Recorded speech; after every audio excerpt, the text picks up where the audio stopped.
the match tomorrow in the second game of the final. Greetings from Baku. The World Cup might end today. Carlsen opens with the white pieces. Has he fully recovered from food poisoning? Will Praggnanandhaa be able to use his defensive skills and force the tiebreak? Will Abbasov, in the fight for the bronze medal, be able to prevail and win the third spot? We have a special guest today, FIDE President Arkady Vorkovich. Arkady, how are you doing? What do you expect from the round today? Doing great. The final day, probably the final day, but maybe not. Maybe we still expect tie breaks after the games today. But today, the two experienced players will take on for challenge to less experienced players. So it's going to be very exciting, especially after the way they fought it yesterday with a surprise attack by Nijat Abbasov and with a classical draw produced by Magnus, even not in the best shape. So you'll see. It's definitely going to be an exciting round. Arkady is here to witness the fight for the first place. Who will take home the trophy? It's up for grabs. Stay tuned to our YouTube channel, to our fantastic commentators, and enjoy.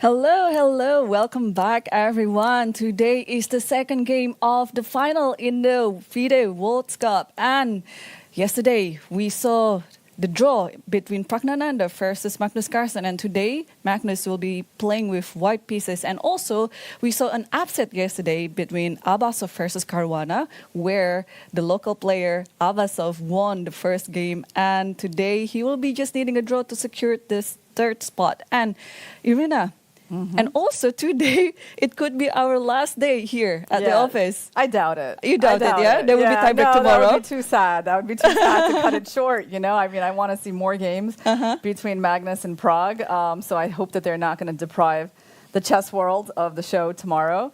The show must go on, right? Yeah, and well, I think the big news of the day yesterday was that Magnus revealed in his interview that he had gotten food poisoning and had been suffering with that for the last couple of days. And that actually really explains, I think, what we saw of his demeanor at the board, right? Because we kind of commented on his messy hair, right? That maybe it was a sign that he wasn't feeling as motivated, because we noticed that he kind of comes back with a sleeker do, you know, when he's really focused, right? But it was actually like his whole demeanor at the board. Like I felt like he was kind of just sitting there, you know, like I didn't feel that focus that like I felt, you know, in some of his previous matches. And I didn't know, I mean, like what that was about, you know. We kind of just chalked it up to, I don't know, the hair, or maybe he was, you know, up late at night studying for the game, you know, maybe tired from that. But it kind of all made sense when he said that he had food poisoning and that he just didn't have the energy to even feel nervous.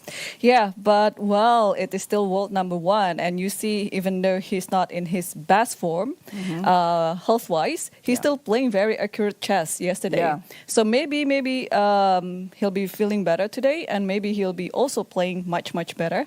We'll see, but it's already like a very good run for Praggnanandhaa. It's already a very big news back in his country in India, because, well, just being in the final, surpassing the record of Viswanathan, and also being the second Indian player to be in the candidates later next year. Wow, this is just amazing for an 18-year-old boy. Yeah, I've noticed that our viewership on YouTube has like doubled, and I think it's really all due to the Indian fans who are there to watch Prague. So it's just due to this, you know, who is in the final. You know, he has so many fans in his country.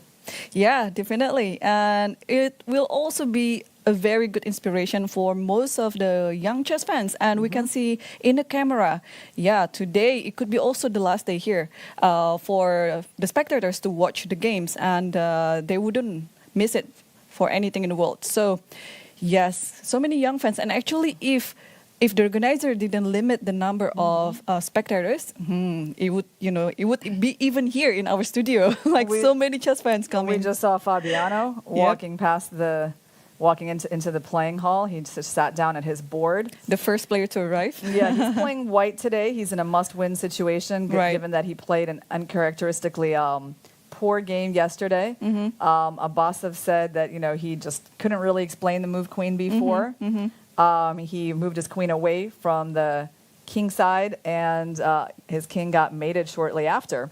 Now we got Prag sitting at the board. He's got the black pieces today. Should we make some guesses about Magnus's first move? Okay, I think it will be d4. D4, yeah. Yeah, I have. I gotta say, I don't know. Prag seems quite experienced in his e4, e5 positions.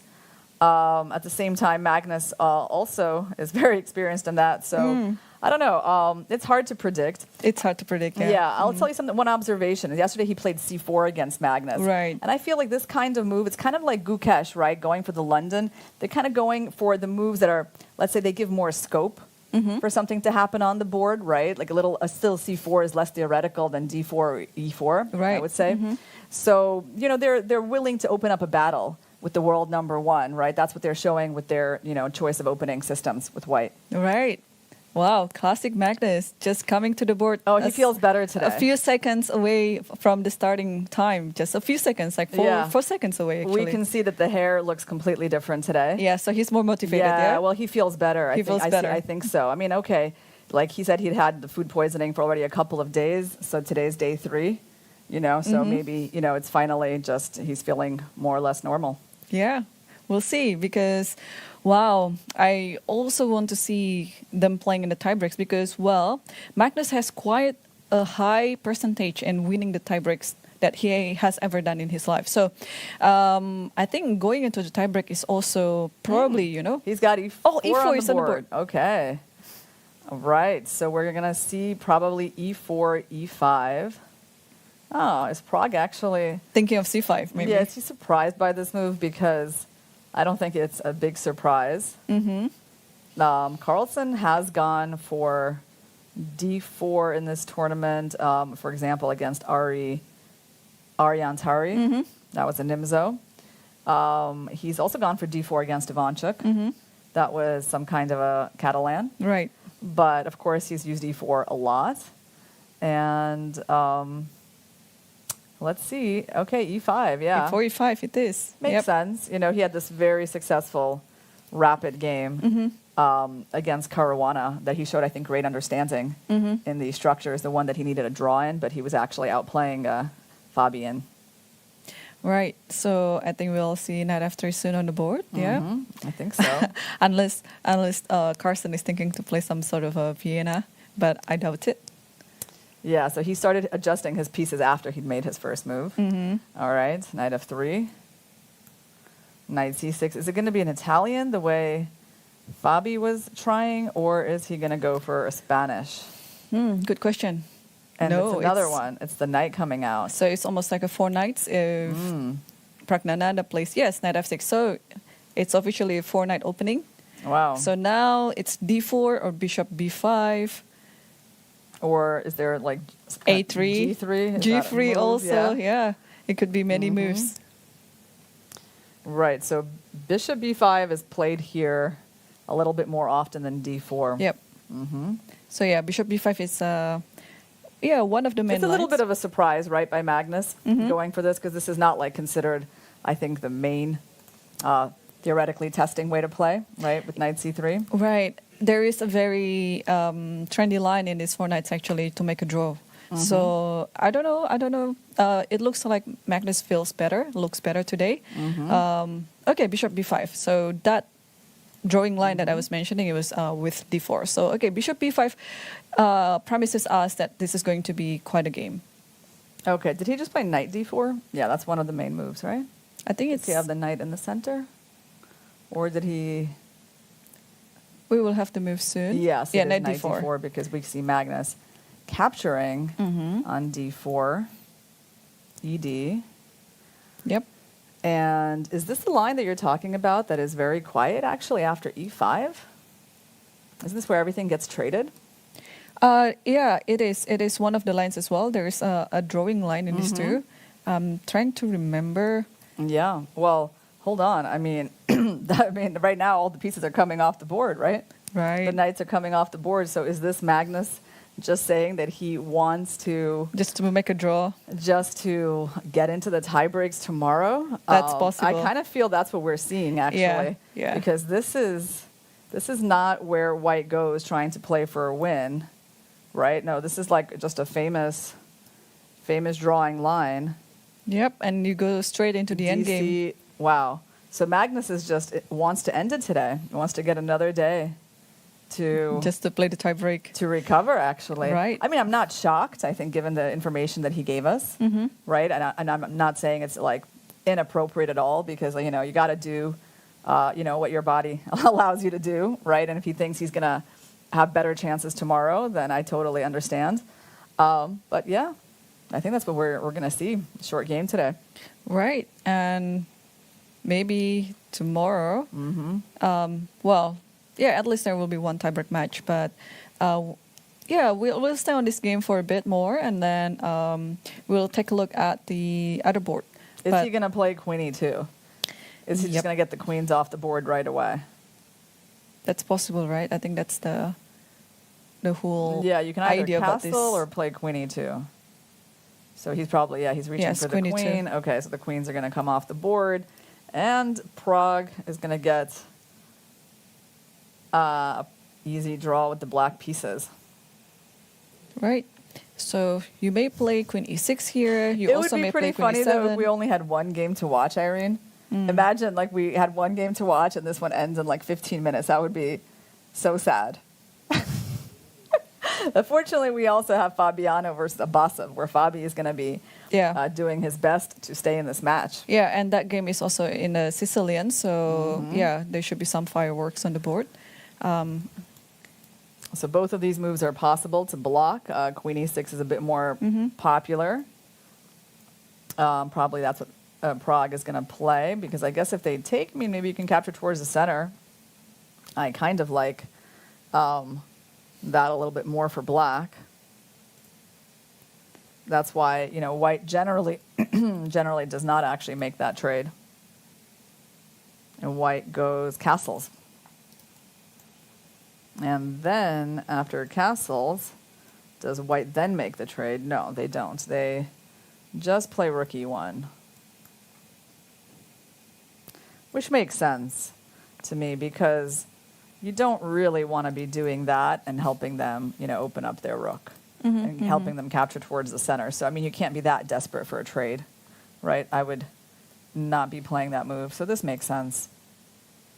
Yeah, it's interesting because, Prague is here like just being like, okay, I think I understand his intentions. He wants to get to a draw. What do I need to do to make it happen? And he is still thinking. Yeah, so, I mean, tiebreak is also a pretty good chance for Praggnanandhaa as well. He's younger, and probably he has more energy, and he played more tiebreaks here in the World Cup, so he's quite experienced too. And I think it's just due to personal reason that Magnus decides to move on to the tiebreak. Because it has nothing to do with Praggnanandhaa, I guess. It's just because, I mean, Praggnanandhaa is a very capable player in rapid and blitz as well. So, I think, Magnus just want to take it easy today, have more resting hours, and just get ready for tomorrow. Because tomorrow, the tiebreak will be at 2 p.m. So 1 hour earlier than scheduled. Oh, that's good that you told me that. It's close to my wake-up time. Yeah. So this way I can plan it better. Okay, that's good to know, because there is going to be a closing ceremony tomorrow too. Yes, and we know these tie breaks, sometimes they go on for like 5 hours. Yeah, totally. And seeing how they play and how they performed, it will not be a surprise if they go for like a few games in the sudden death, these 3 minutes plus 2 seconds increment. So, okay, queen e6 is on the board. And so normally white plays just castle without taking on e6 and castle bishop c4, forcing the trade. Yeah. Well, I guess we can. I mean, should we stay on this game, or we can come back to it, because they can't draw until move 30. So they're not really going anywhere, and there's no 3-move repetitions, I think. Right. But I just want to quickly point out here, like queen e6, okay, we might be seeing the exchange of queens soon on the board. Yeah. Yeah. But the good thing about it is, you know what? What? You're not going to blunder your queen if you trade it. Yeah. Was there a chance that someone could blunder their queen? No. It's just a joke.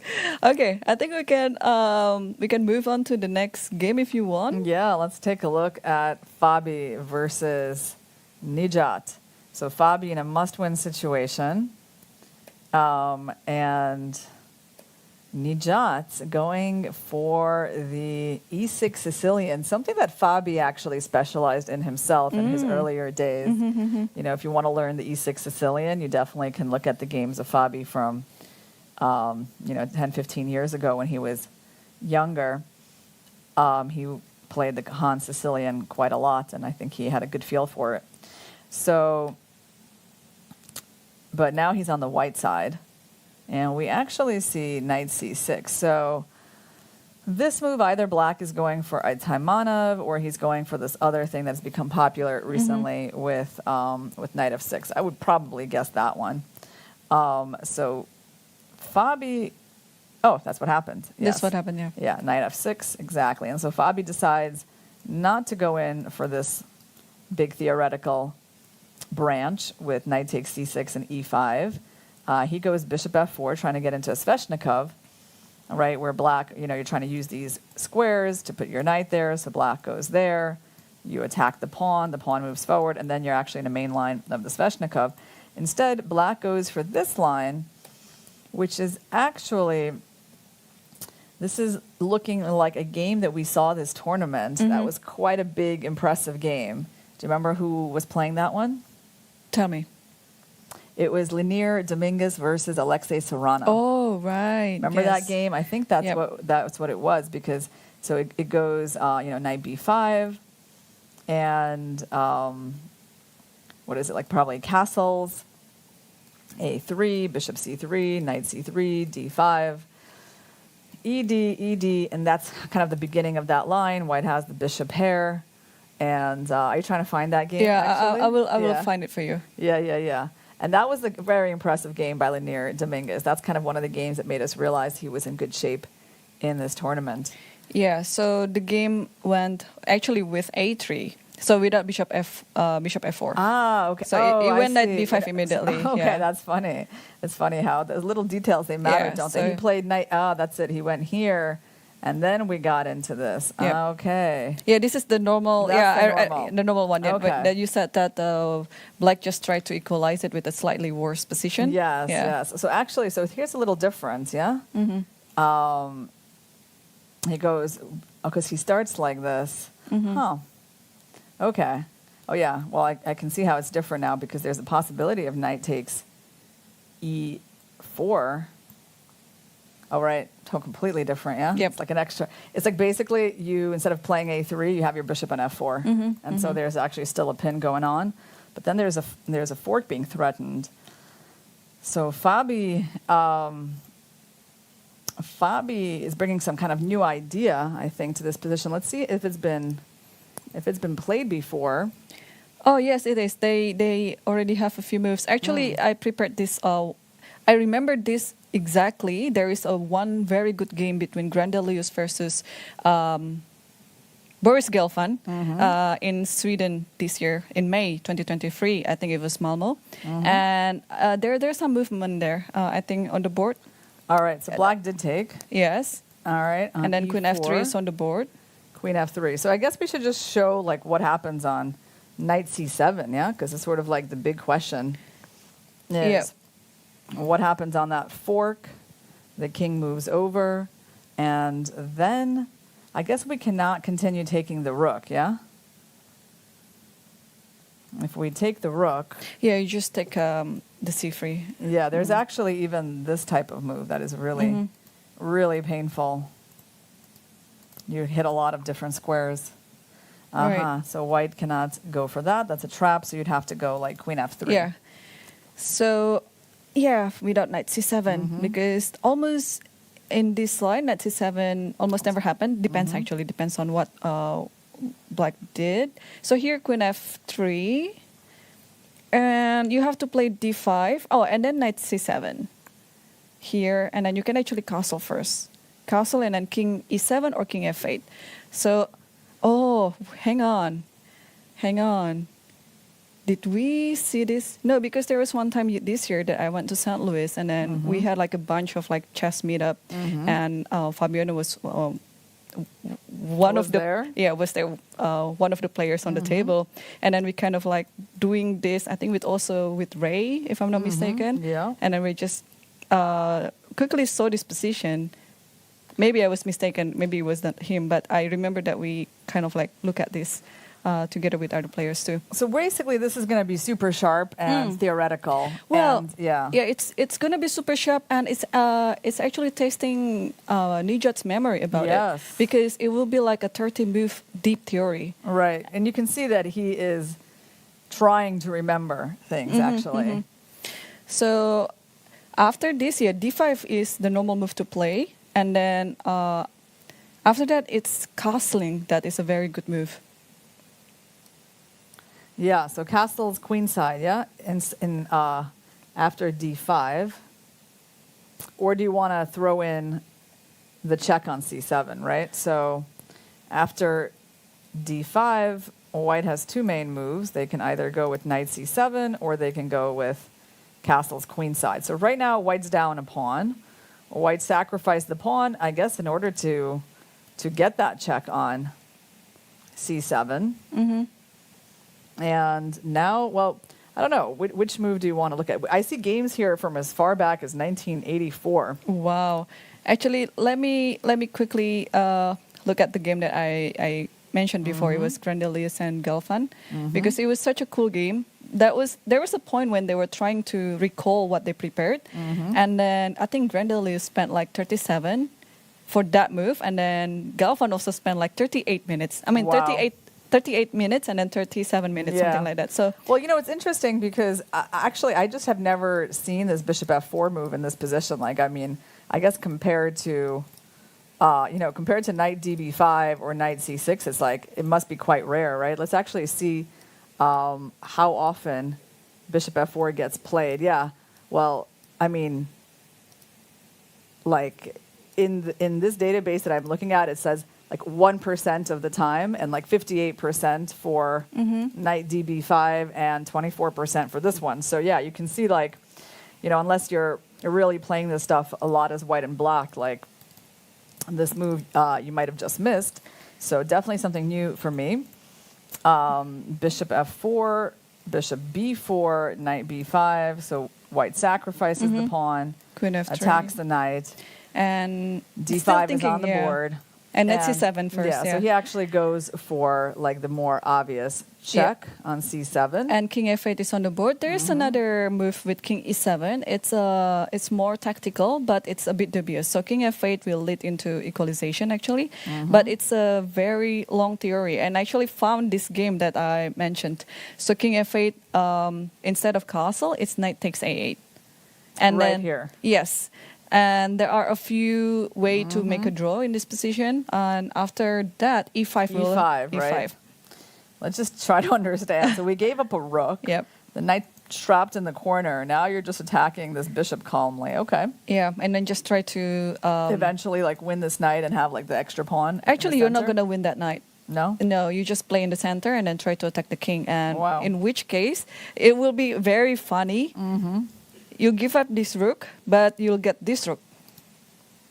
Okay. So these two rooks will be off of the board soon. So the theory. So what happens in that game? Let's just see a few moves. Bishop d2. Yeah, right? bishop d2 and then knight d4, queen d1. Yeah. Queen h4. I mean, it's just like interesting to show how crazy this line is. Yeah. I mean, these two knights in the center is not something you see every day. Queen h4. And then g3. Yeah, because it's a checkmate idea on f2. Yeah, and queen f6 maybe. Queen f6, here you're still on this, and you provoke this g3, so that f3 is weak. And then knight takes e4. Okay. And then knight f3 check. Wow, okay. King e2. Oh no, queen takes f3, sorry. I guess there's some sort of perpetual. Yeah, I think if you want to make a perpetual, the king can just go to e2. I think there shouldn't be anything. Yeah, king e2 and knight d4. It will be perpetual. That's one way we can end the game. But we sack the queen. Sack the queen. To get like, okay, what did black do? Yeah, probably takes. Yeah, takes and then takes b4 and then king g8. And then knight d6. Oh, wow. Okay, so let's just stop for a second just to understand what we've seen. White has 3 pieces. 3 pieces and a rook for the queen.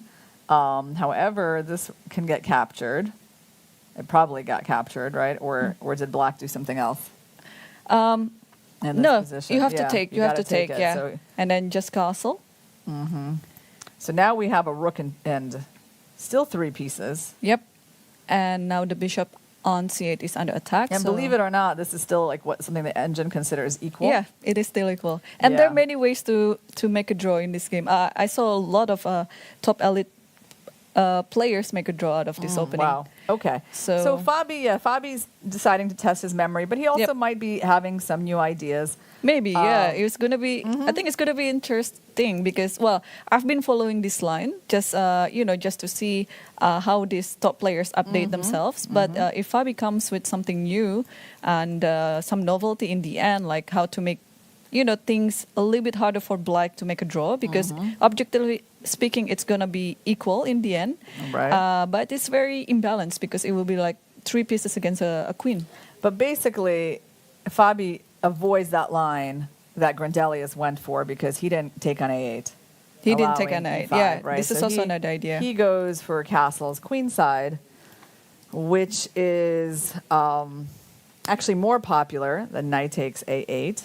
And now the most played move for black, well, I guess black has to do something about this threat, is to take this knight. So he can take it with the bishop or he can take it with a knight. Usually it's with the bishop because you don't want to get hit back after bc3 and attacking the bishop and losing a tempo. Yeah. So you might want to take it with the bishop and then tries to play g5. This is like one of the ideas as well. Let's just take a look at knight takes c3, just because it kind of feels like getting a check here is not a bad thing. You're not exactly losing a tempo, right? So at this point, black is up a pawn. They haven't lost any material yet, and it's their turn. So their only issue is this rook, right? And I guess if they move their rook to b8, that's one of the questions. Why is that so bad? I mean, rook b8. Now there's this move. c4, yeah, maybe. you try to get rid of the bishop and attack the rook. Right. So that's the problem. Or there could be some c4 idea, right? Also discovery and hitting the d5 pawn. But then there's bishop d6. Yeah, then I guess we're kind of creating a problem for the knight. So better to extricate the knight first. And then let's say the bishop moves somewhere. So where can he go? I don't know, bishop c5. The funny thing is we're not even necessarily taking this guy. If we take him, well, we can. We're kind of putting the knight back in his starting position, yeah? And we have to start doing stuff quickly because, if black gets developed, they're going to have a great position. Right, yeah. So there is this line where white sacks black sacks the exchange, but white, I guess, is a bit better. So maybe not rook b8. Maybe that's the wrong approach. What else can we do? I mean, I guess c4 is a very big idea, yeah? Yeah. Always. And you can't just kind of go back because then they will be taking. Okay. Let's take a quick look at Magnus versus Prag. Magnus is looking away from the board. Prag is thinking. So one move happened after queen e6, and it was the move bishop f4. Well, he's attacking this pawn. Right. So how to defend it? Probably C6 and then D5, right? Actually seems pretty logical. I wonder what the idea is. So like, let's say C6 happens. Is he just going to go like bishop C4, but then D5, right? If you go bishop D3, still D5. So maybe you have to take first? Well, I really don't want to take. I really don't want to take that queen. But I think the C6 is you know, your bishop on C8 is kind of blocked because all the pawns are on the light square. Maybe it's a provocation. But it's going to get unblocked. I don't know. Yeah, I think he's just going to move the bishop away. No, I mean if you take on E6 first. If you take on E6. How do you take it back? Yeah, yes, like and that. then bishop D3. And I'll put my bishop on E5 and stop it. Unless you play D6, but there is B4. Okay. Well, you could try taking. Yeah, I mean, of course, DE is like completely fine, but let me try my more ambitious approach. Bishop D3. So you're saying if I go there, okay, like my bishop is still kind of blocked.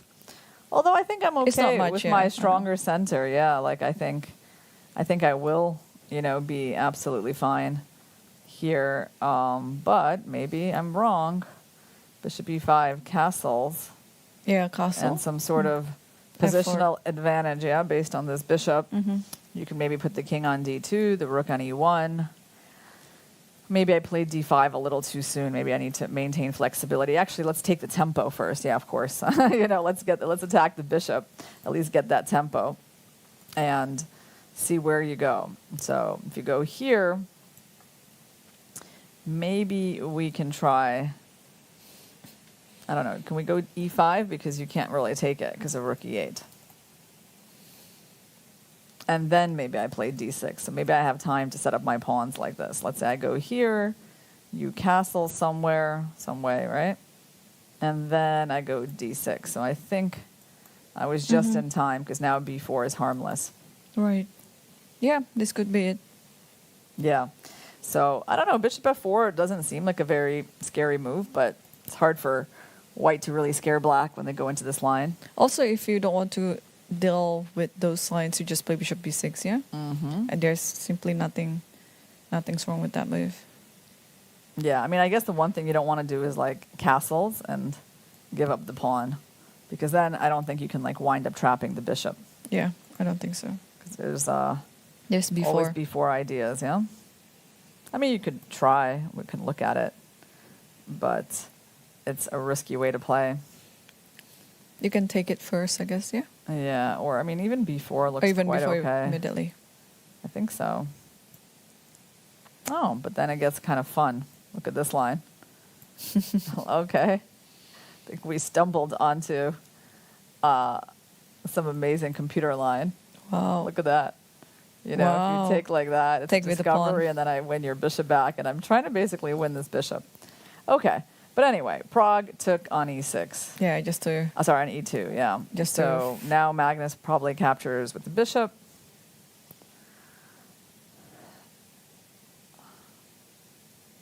Oh, it took with the king. Okay. And still offering the C6, D5 idea. Yeah, what about now? I think it is completely fine. C6, D5. I think I like black's position better. Just because of the pawn structure. But okay, it's very minor, yeah? Like the advantage is just very slightly. Bishop D3, D5, and I guess he's going to put his king on F3. Is that his idea?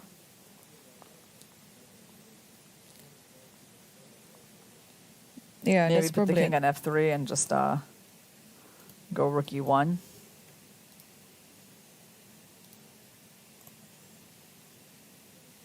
So D5 is on the board.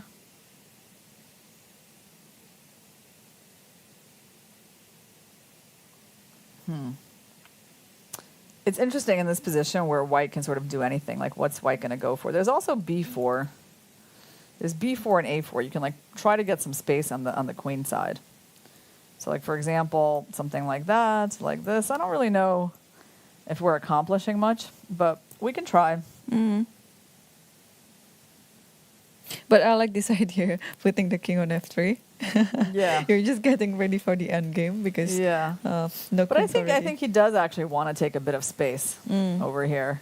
Because otherwise, you're right, like black's pawn structure is just a little bit better, so white is really like, I don't know, doesn't have anything to do at all. You can play queen king f3, it's normal, but, you know, maybe at least take a little bit of space, give black something to think about, and it doesn't seem harmful. Like, I don't feel like it. Well, on the other hand, I don't know, maybe if you go here and try to attack me from this side. Yeah, that could be. Yep. And now maybe the king will park on d2 anyway. Yeah. So you play some sort of like rook e1. Yeah. Or I like this idea. What like about this, right?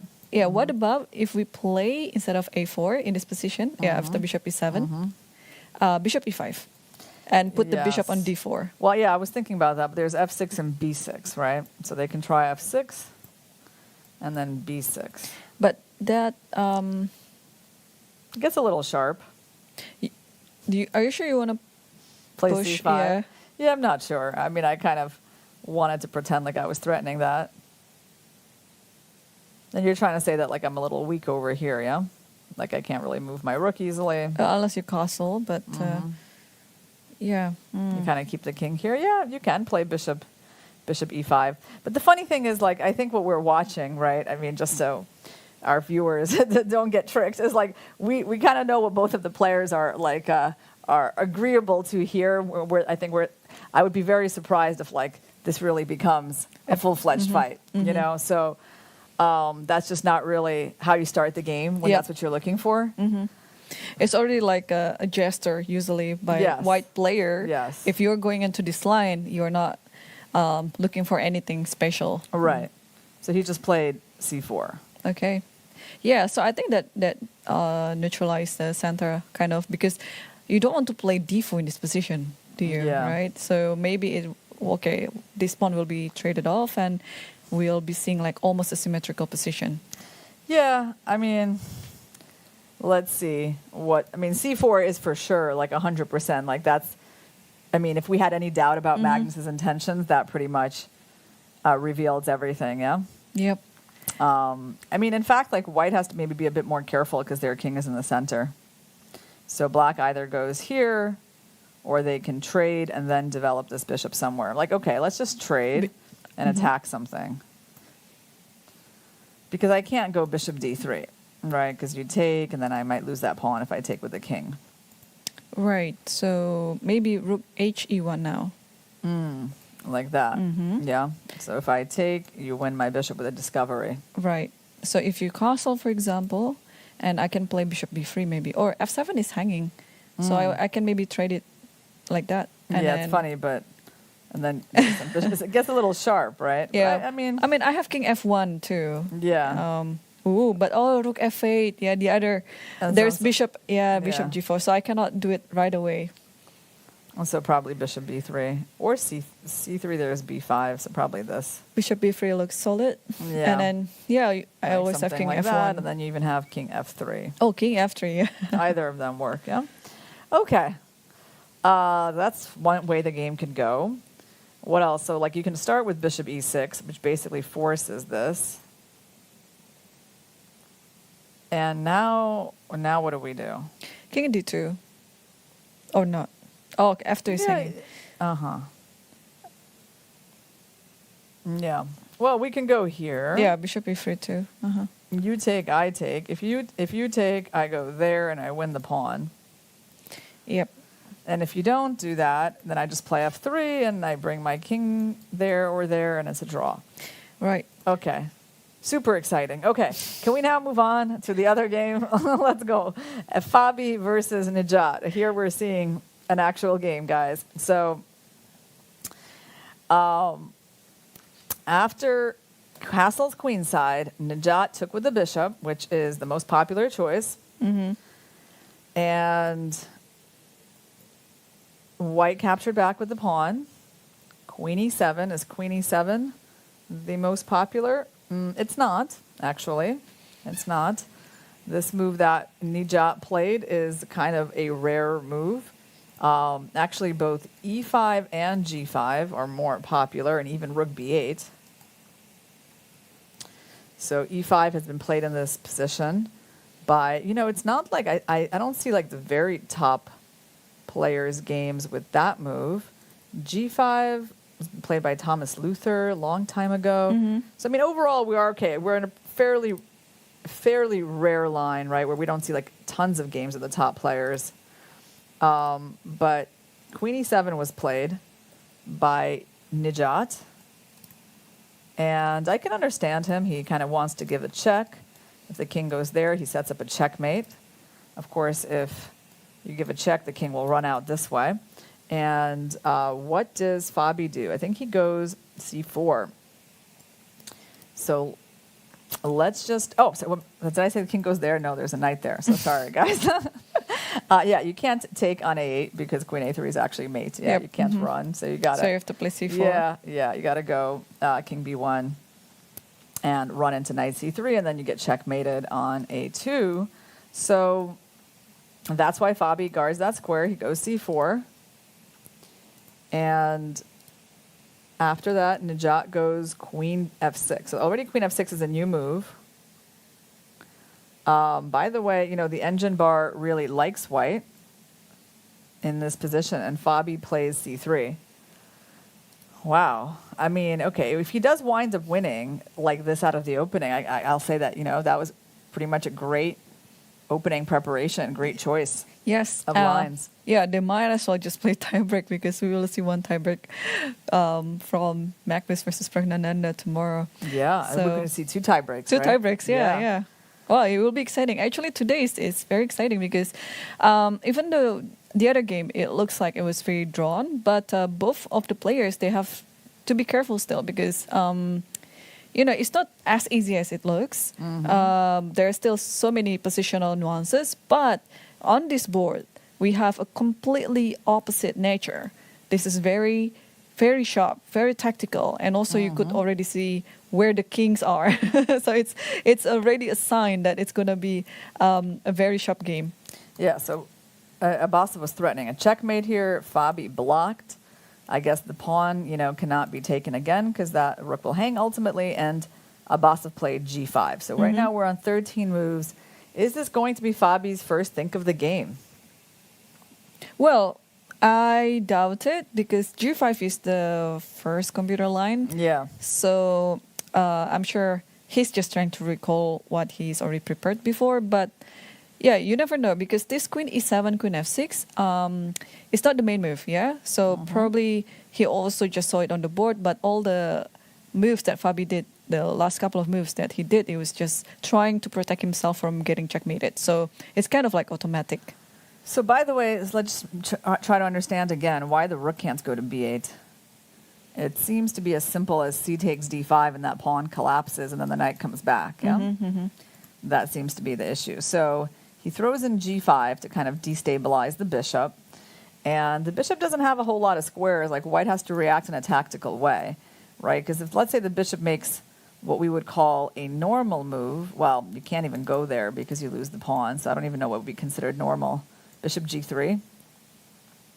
Would you consider that normal? Yeah, maybe something to consider. So what would, after bishop g3, what can black do? Oh, they also can trade. Another normal is cd5. You just want to... Oh. You just want to take this knight. Oh, but cd5... Yeah, cd5 works. is another interesting move. Queen f4, queen f4, gf4.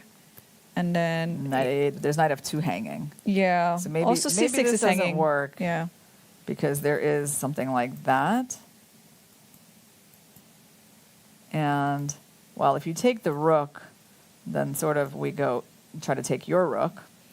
Takes c6 and takes d1 maybe. Or h1. But h1 looks very dangerous, right? It does look like, well, it looks like a crazy position. It's so hard to make your way through this, actually. I mean, if you take here, then just king d1, and I guess white is up a piece, yeah? Yeah, just a piece. So you have to take on h1. But then... Yeah, that's a pretty crazy line here. Probably takes... Oh, c7. So why... Is this pawn actually dangerous? This knight can't even move. This is crazy. I guess this is the idea, yeah? And then trade and try to go c8? So taking instead of c7, so taking on c8 doesn't work. Maybe it's a bit too slow. Like it's okay. Keep going after king, rook d8, king g8. And then let's say rook takes c8, rook takes c8, and then takes on b7, and then rook b8, bishop a8. So, but then you can't really dislodge the rook. But yeah, I agree. It's an interesting line to look at. Here. Yeah, it's too late for me. Yeah, it's like the problem is when you put the bishop there, you can't put the knight there, so you can't really get rid of this rook, and then my knight comes back quickly. Yeah, very fast. Okay, so let's go back a little bit, and after g5, we're considering all the options for white. Like the main move is this one, which basically. It's like you're forcing a queen trade. It makes sense because they can't take you, right? Because they lose the queens. They have to go here. So you trade, and then you take their rook. I think you take the rook. I mean, I don't think it makes much of a difference. Like you can take it right like that, and then they take your bishop, and then you take here. And we're basically just up in exchange, right, as white. For a pawn. But do you have enough compensation? Because you're not really trapping my knight. And I can even go, I can't even go knight c7 here. Or if I'm afraid of you going knight e4, because I guess you're going to have to, right? Like probably, this is maybe a little bit unclear. I think it's better to just develop the bishop because f2 is not a threat after knight e4. You want to just play like bishop d3? Or no, knight c7 is good after knight e4. And then bishop d3 or something? Bishop d3, bishop b5, because... this little guy is a little problem. Yeah, but then bishop b5, then it's better. Because there is knight d5. You want to just go here, and now if you take, you lose. And if you take, white is still just massively better, yeah? Yeah, just knight d5 and exchange everything. Just kind of an... Wait, so hold on. Basically, Fabi is thinking here. This might be bad enough for black that he didn't even really check it with the engine. It's possible. And I do think that bishop d6 as one of the only checks on the board is going to be something he looks at. Yep. Right? So I think that the likelihood of this line happening is extremely high. Yeah, I think I'm not betting. Yeah. If I could bet, I would bet my money on that line. Yeah. Yeah. So just going here, forcing the queen trade and taking the rook. Then they have to take your bishop. Can you insert c d5? Yeah, but you can do it here. It's all the same. Okay. Yeah, it's like you're basically getting this. And this is like some technical position which should be winning for white, yeah? Because there's a lot of moves. So there's knight c7. I guess you could look at rook d5, but why would you do that? There's the bishop... there's knight c7 and bishop b5, which you mentioned. And then there's also this little move, which tries to completely destroy the counterplay. Now, can you actually stop knight c7? I don't. Only with a really ugly move like knight e8. Yeah. But then also it blocks the rook to the other knight, so it doesn't really... So you can go here, I come knight out, c7. you try to save your pawn. And now I was thinking, can I just sort of maneuver my knight in like that? This must be just technically winning, right? Put the knight on d4 if you don't want to trade. So I think Fabi's opening has worked out extremely well. Yeah, I think so too. So, wow. It's good to know this stuff because, first of all, I can imagine how unpleasant it is to be facing this without like adequate preparation as black. Just to be like, well, yeah, I'm supposed to play, bishop b4 and supposed to take this pawn, but then there's like all this knight c7 stuff happening. I'm in danger of losing my rook, and I don't remember exactly how this goes, right? It was super unpleasant. Wow. So apparently here, like queen e7 was just not that great of a move. Yep, it is not. But I think Nijat was caught on surprise there because, yeah, he definitely didn't predict that this is the line that was going to happen today. Yeah. No, but good preparation by Fabi.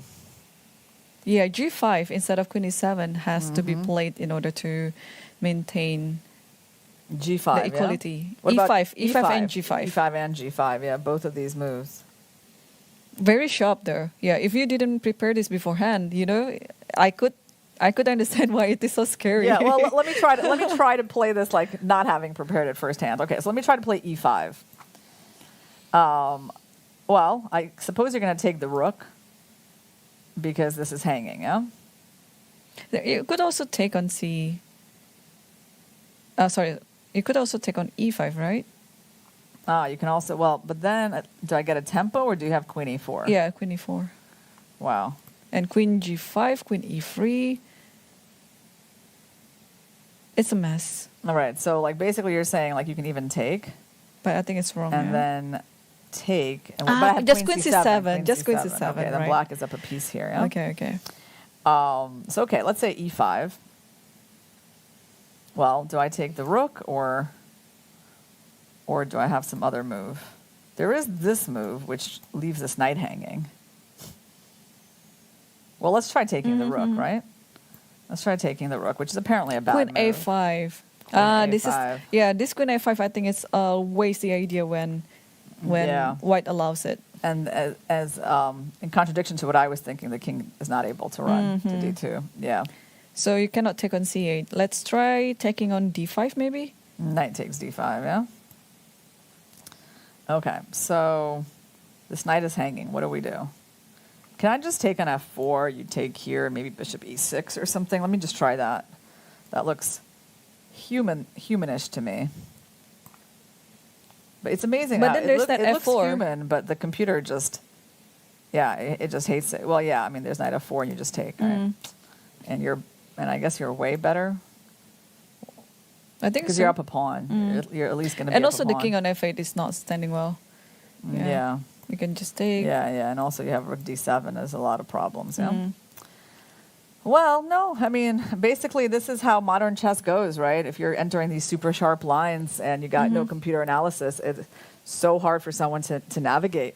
Because even knowing one extra move compared to your opponent is like this huge advantage. Right. Like Fabi might be out of his book now, but he's got a winning position, you know? Yeah. So he just needs to, calculate a couple of forcing lines. Yeah, I don't know whether this come as a surprise for Fabi as well to face this C5 E6, because I don't think Nijat is usually playing this type of system. If you think about it, if you think about it, Fabi wouldn't really be preparing the move Queen E7 here. Like Queen E7 is by far not the most popular move, right? Like, so if you prepare with the computer, you see that E5 and G5 are played, and you just see the number of games. Like, why would you spend a lot of time on this, right? And then when it happens, you're like, okay, yeah, I know that idea. I'm always reacting C4, so he does that to stop the mate. Right? What happened at Queen F6? You got to stop the mate again. So these moves are kind of forced for him. And then this is like, okay, the first time in the game he's stopping to think. Right. Yep. And Bishop D6 would be a very good move. But let's see what's happening between Carlsen and Praggnanandhaa, whether we have some developments on that game. Okay. So the pawns came off the board. Bishop F5 happened. And you were, I think, suggesting the move rook to E1 here. Wait, he did mother, just rook HD1. Okay, let's figure it out. Rook HD1. Wow. Oh, just bishop F7 and rook C1. Or rook C1 immediately and then bishop F7. That's a crazy way to play, though, right? I was just, why did he need to get himself into this line where he has to find these tricks? Rook C1 first, I think. But, okay. I mean, I guess you are right, and he's going to prepare that discovery. And going for the opposite color bishop. Yeah. Well, so after bishop G6, you're going to take.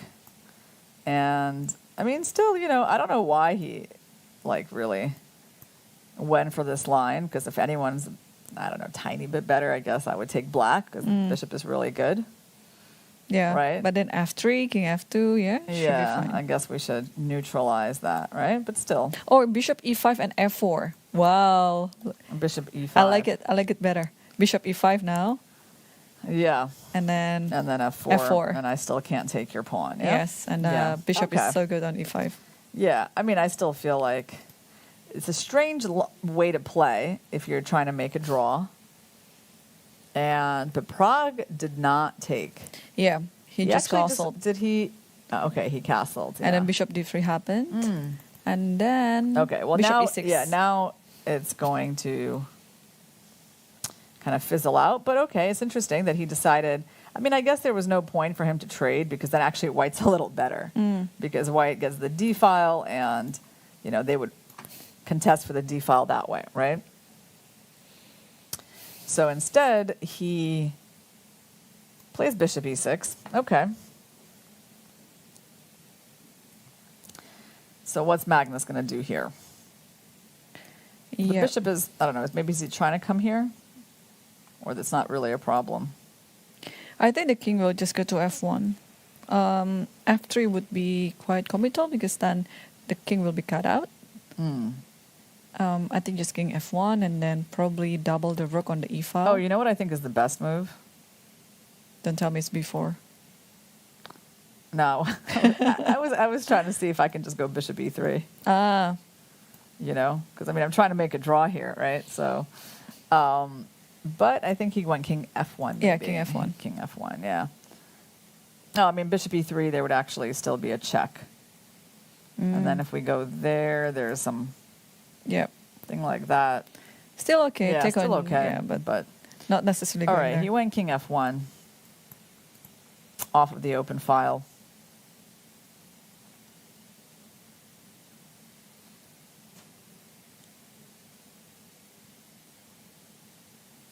Carlsen is studying the score sheet. He's like, it's been 16 moves. Yeah, still needs to play another 13 to make the draw for. Yeah. Well, I mean, I guess we can expect black's rooks to be kind of coming to the open files here. I don't really see anything that much more productive that he can do. And maybe he expects just to move the bishop back and try to get those trades on the D file. Yep. Yeah. Yeah, it's totally almost symmetrical position, and but I'm also curious what Praggnanandhaa will still be doing because this is happening to many of us, when we're playing against higher rated players and when they are choosing rather peaceful opening. Sometimes it makes us a bit relaxed, like, oh, this is just going to be a draw. But then turns out if we are too relaxed, there are still these positional nuances that we have to work on. And if you fail, it could be backfired. Okay, so there is actually... Oh, sorry. So he played rook D1, right? And he played bishop D3. Oh, we have that on the board. And then he plays... Oh, no, king F1 is not on the... It is on the board. It is on the board. King F1. And then rook F8. Ah, rook F8. That's the current position. Okay. So, white to move. Yeah, I mean, it feels like, Prag's position is a little bit more comfortable, right? Because white has been the one who's been kind of trying to make these simplifying moves and not black. I don't really see much of a plan for white. Black control, like maybe, I was going to say maybe some pawn move. B3. B3, I was going to say A4, so Magnus goes B3. Tries to block the bishop. I'm sure he'll play A4 when given the chance. Maybe he should have started with A4. So if there's B5, there's bishop E4, right? Or what happens on B5, actually? I think A4. A4, yeah. And then put the rook on E1 and then double the rook and something like that. Yeah. Yeah, I don't think Praggnanandhaa will do something like this. Probably just also push another pawn, maybe the other pawn, like H6, for example. Or Okay, yeah, he put just the his rook on the center. Okay, now stuff is going to get traded on the d file. So now Magnus just needs to figure out where he wants to move this bishop to offer a trade. Is bishop e2 sufficient? Bishop e2, bishop d4, rook b1. Yeah, I think then you're threatening to double up, right? Yeah, just rook e1. Oh, he went Instead rook of, e1 instead of bishop. Yeah, because bishop is always standing better on d3. You like it on d3. Yeah. It's very nice and solid. Yeah, rook e1. Okay. I mean, I guess, what's the idea? He just wants to kind of put it somewhere here? e2. E2 and rook e1 or something. Or now even just put another rook on d1 is also another idea. And then pretty much wait. Should we go take a look at Fabi's game? Yes, I think we can have our first break soon, but let's check ourselves on this. So far, still there is no move by Fabiano, and he's already spending more than 18 minutes to come up with a move now. Yeah. Wow, it's interesting that he's spending so long. 18 minutes is quite a while to calculate this line, right? But I think he sensed it. Like, this is already like a critical position. And judging from the time situation as well, that he could spend as much as he wants because Nijat himself already spent 25 minutes. So, yeah, I think it's still understandable. So, and also he's in a must-win situation. You know, all these things kind of like build up and accumulated. So let's just look at like an example of not a very good move, right? Compared to bishop d6, like something like that. And the reason like this is not powerful enough is because after the queen trade, you make another trade, and then you actually have time to save that rook. That's the problem. Now, you could still be better here as white, but yeah, the most you can do is get the pawn back, right? Because you're down a pawn still, so you can get it back and, claim some sort of advantage here anyway, based on some initiative, bishop c4, this pawn is hanging. But obviously this is not like as powerful, I think, as just winning the exchange, right? So there we go. Yep. We so see bishop d6 on the board. Yeah. And I think king g7 should be played instantly. Yeah, there's no other way. Yeah. Yeah. That's an unfortunate way for the game to go for Nijat. Yep. And which move shall we see after king g7? What do you think Fabiano will play? He's going to trade the queens. He's just going to trade, and then take on a8, take on d5, just like what we mentioned. Yeah, I mean, there's I no agree. reason for him not to trade the queens, because like if he takes the rook, well, you can take the rook too. It's kind of funny. Because you don't have any better move than taking on d6, right? Yeah, because I mean, even if you trade the queens, like even this position is still way better for white. And it's actually, maybe the double pawn is not even harmful. Yeah, because you have a line for the rook on g. Yeah. So yeah. So maybe he's not even going to trade the queens. Maybe he just takes the rook directly. But I mean, after knight takes, maybe at some point he has to trade the queens. He has to. But I like the idea of just taking the rook first, because you're giving your opponent some option, like a worse option to play. So sometimes if you have like options like that, maybe it's objectively worse, but sometimes you're kind of tempted. So you're thinking he might just take on a8? That's probably it, yeah. Yeah. Well, it's nice that he has good options here. Right. Okay, so I think it is our cue now, while players are also pondering on what to move. We have a very exciting position between Fabiano Caruana versus Nijat Abasov, and also we have quite an almost symmetrical position between Magnus Carlsen and Praggnanandhaa. So yeah, we will take our short break and we will see you soon.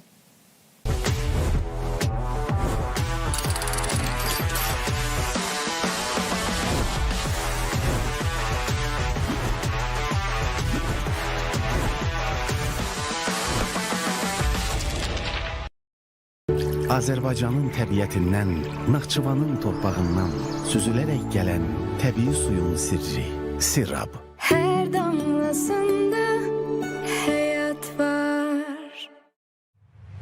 FIDE World Rapid Team Championship 2023 inaugural edition is hosted by Düsseldorf, Germany, August 25th to August 28th, 2023. brand new format.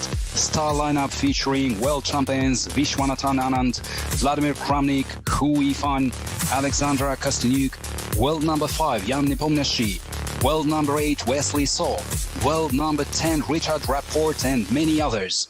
Record prize fund of 250,000 euros. Don't miss it. Watch unique event visiting Rheinterrasse Düsseldorf or live on FIDE YouTube.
Welcome back, everyone, to the final of World Cup 2023. And we are entering the second hour of the second game right now.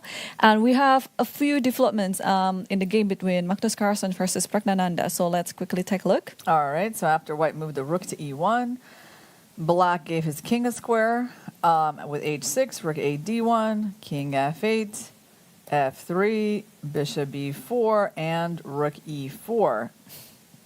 Interesting. I thought about maybe bishop d2, but I guess it's a little passive, yeah? Bishop d2 also seems like it's like a possibility. I don't know if the bishop would move back, maybe attack the pawn. So he goes rook e4. And that is our current position. They've made 22 moves. I expect black will probably protect the bishop with a5. Yeah, but I think it's also possible that, it depends on how are you going to play in this position. If you just want to keep a draw, you can actually play bishop c3 maybe, just keeping the diagonal for the bishop. Yeah, and then some trade will happen. Yeah, because maybe we go bishop d2 anyway. To be honest, right? Like, can't we just do that move? Because we can't go to the e file without it. So let's just try that. I mean, then you can't move your bishop away because of the pawn. Well, I mean, you could move it away, but probably you won't. I mean, I guess the game could keep going in a slightly sharper direction if black chooses c5. A little bit of a weird move, right? If white goes c3, you have bishop a3. oh, d3 is hanging too. Yeah. So there's no c3. Okay. Yeah. But it's quite committal to play this position. Maybe bishop c5 is on the board. So it's a quiet draw offer here by Praggnanandhaa as well. Like Carlsen could just play a rook back to e1. Rook back to e1, and they might repeat some moves there. So he attacked the rook attacked him, and then he went back where he bishop was c5. already, right? Yeah. So it is in a way a quiet draw offer. But, I mean, is there anything Magnus could do to improve his position a little bit? How about doubling the rooks? Is there any point to that? I don't really see a lot of point to that, right? I don't see exactly, what we're doing, but you can try that. I do feel like, this is quite okay as well. They just come back, yeah?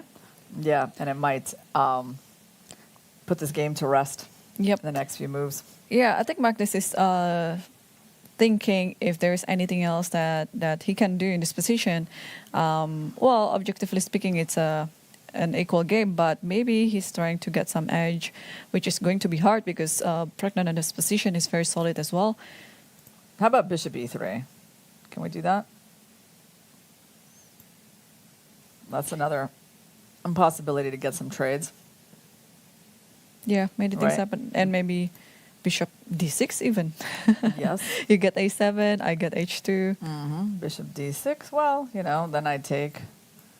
And then you probably still have to do a little bit of work. Yeah. It's not a lot of work. You just go rook a8 and you take the pawn back. All right, well, how long do you think this game is going to continue? I think it'll be over within like half an hour. Yeah, 30 minutes. Yeah, within 30 minutes. Well, it depends on Carlsen's next move, actually. If he's going to know. Oh, he's doubling the rook. Yeah. He doubled up. So here we go. He doubled those rooks. Oh, you know what it is? I think he's inviting Prag to just like attack his rook, and then all the rooks can come off the board.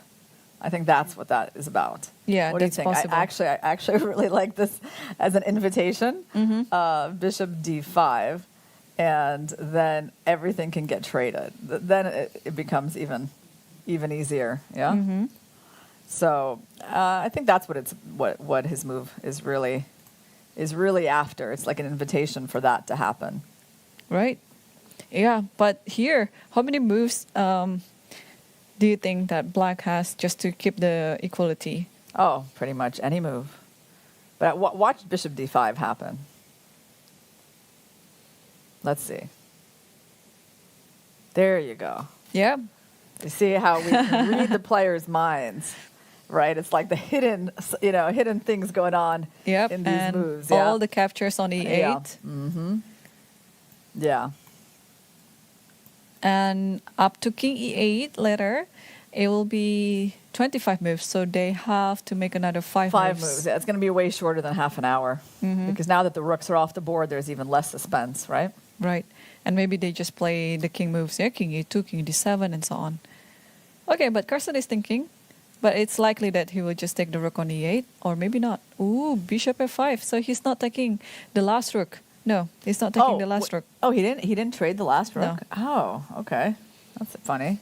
So bishop f5 is on the board. Okay. Well.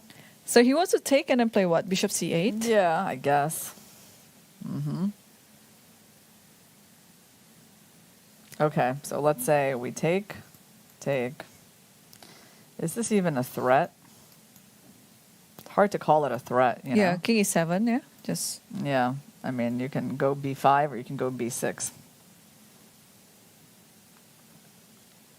Yeah, there's not really an issue. Okay, they traded the rooks. Yep. King e7, yeah. king I guess e7. there's no reason to go for this move, even though this is should be a pretty easy draw as well. But No need- actually, yeah, that kind of damages your pawn structure, right? Yeah. Yeah, there's no need to create a weakness of your own. Yeah, king e7 on the board. So it's been 26 moves. Yeah, we'll stay on this until the end of the game, yeah? Okay. Yeah. Okay, c4. c4. Okay. Bishop e6. And maybe another trade, yeah? Yeah. Or maybe he'll definitely trade because his light squared bishop is not the best. He's going to make the trade. And king takes. King yeah. takes. And king d2 maybe. King e2, yeah. Stay on the light squares. Black will put a pawn here. Watch that be one of his moves. a6. Like, just watch that happen.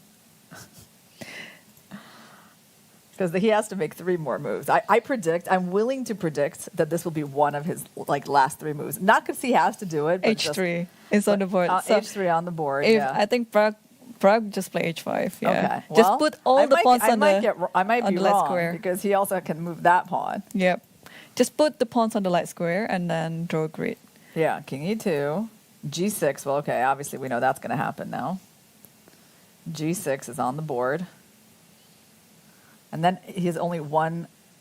No, it is already 30th move. 30 Yeah? move. Okay, they just shook hands. And they shook hands. Yeah. So we kind of predicted the whole thing to Yeah. happen. Okay, so it's not even 30 minutes. It was just 5 minutes. Yeah, I'm glad we came back to catch this exciting finish. Yeah, we wouldn't have wanted to miss that. Yep, so they spent pretty much just an hour and 10 minutes to complete the second game, which ended with another draw. So Magnus Carlsen will be playing the tiebreak tomorrow versus Praggnanandhaa, and it will be at 2 p.m., so 1 hour earlier than usual. Yeah, well, I mean, the good news for chess fans is that tomorrow we're going to get a really good match. You know, obviously, today's scenario didn't produce anything interesting. That happens sometimes in chess. You know, there is this sort of option where you can, a player playing white has the choice to steer the game into a really quiet direction, and pretty much both players understand what is going on and what the intentions are behind these opening choices. So yeah, it's hard to get excited about this game. It was quite clear what was happening, I think, from Magnus's decision to take on d4. How early was that actually? From the moment that Magnus took on d4 and played e5, that was move 6. Yep. Yeah, I mean that's a very, very famous way to make a draw, right? So we kind of lost the suspense in this game quite early. But the positive news is that Magnus loves that rapid and bliss chess. Yep. And Prag is really good at it, so we're gonna get a big show tomorrow. Yeah, totally.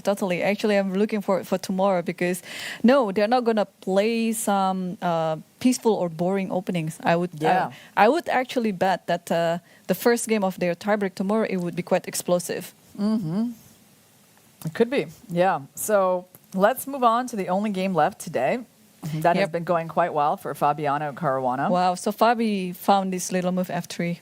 Yeah. Oh, he did play f3, yeah? Yeah, so everything is that we looked at. There was a capture on f6, king takes f6, and knight takes a8. Knight takes d6, white traded the pawns, and actually did play the favorite move of the engine, this move f3, just stopping all the knight e4 ideas. And white is up in exchange for a pawn. Yep. But the other thing is that this pawn is also quite weak. The knight is going to be able to extricate himself and attack it. And, basically it's just not a lot of fun for black, right? I mean, black is going to be down in exchange in all the scenarios here. Yes. So, well, it is quite a suffering to play as black in this position because you're trying to prove that there is enough compensation, which objectively speaking, it is not enough. Yeah. So I think it's going to be quite an easy day for Fabiano. Yeah, should be quite easy. I mean, okay, black has a chance to try to trade off this pawn, so we can try knight f5, right? The knight comes out, and at least you can trade it instead of losing it. I think we have to take it. Let's say you play like that. But, I mean, maybe I can go bishop d3, bishop c4 here. By the way, the king will be really well placed on b2, right? So... Oh, there's one funny line. Can I show you? Sure. Yeah, instead of, okay, here, I like to play bishop d3. But okay, this is just my imagination. Yeah, go ahead. Then after this, I can play rook here. I like all developing moves. So You want to play knight e8 somewhere? Yeah. Oh, So you got to checkmate with knight actually, e8? this could be also a very good idea, right? Yeah. Because this is pawn, sooner or later you'll take it back, and then now you have a direct attack of knight e8 and g4. So if this knight actually moves, like for example here, we will have knight e8 on the board, and look at the king, cannot go anywhere, so the rook has to sacrifice. But if you don't go anywhere, I will also play knight e8, king g6, and then g4. Yeah.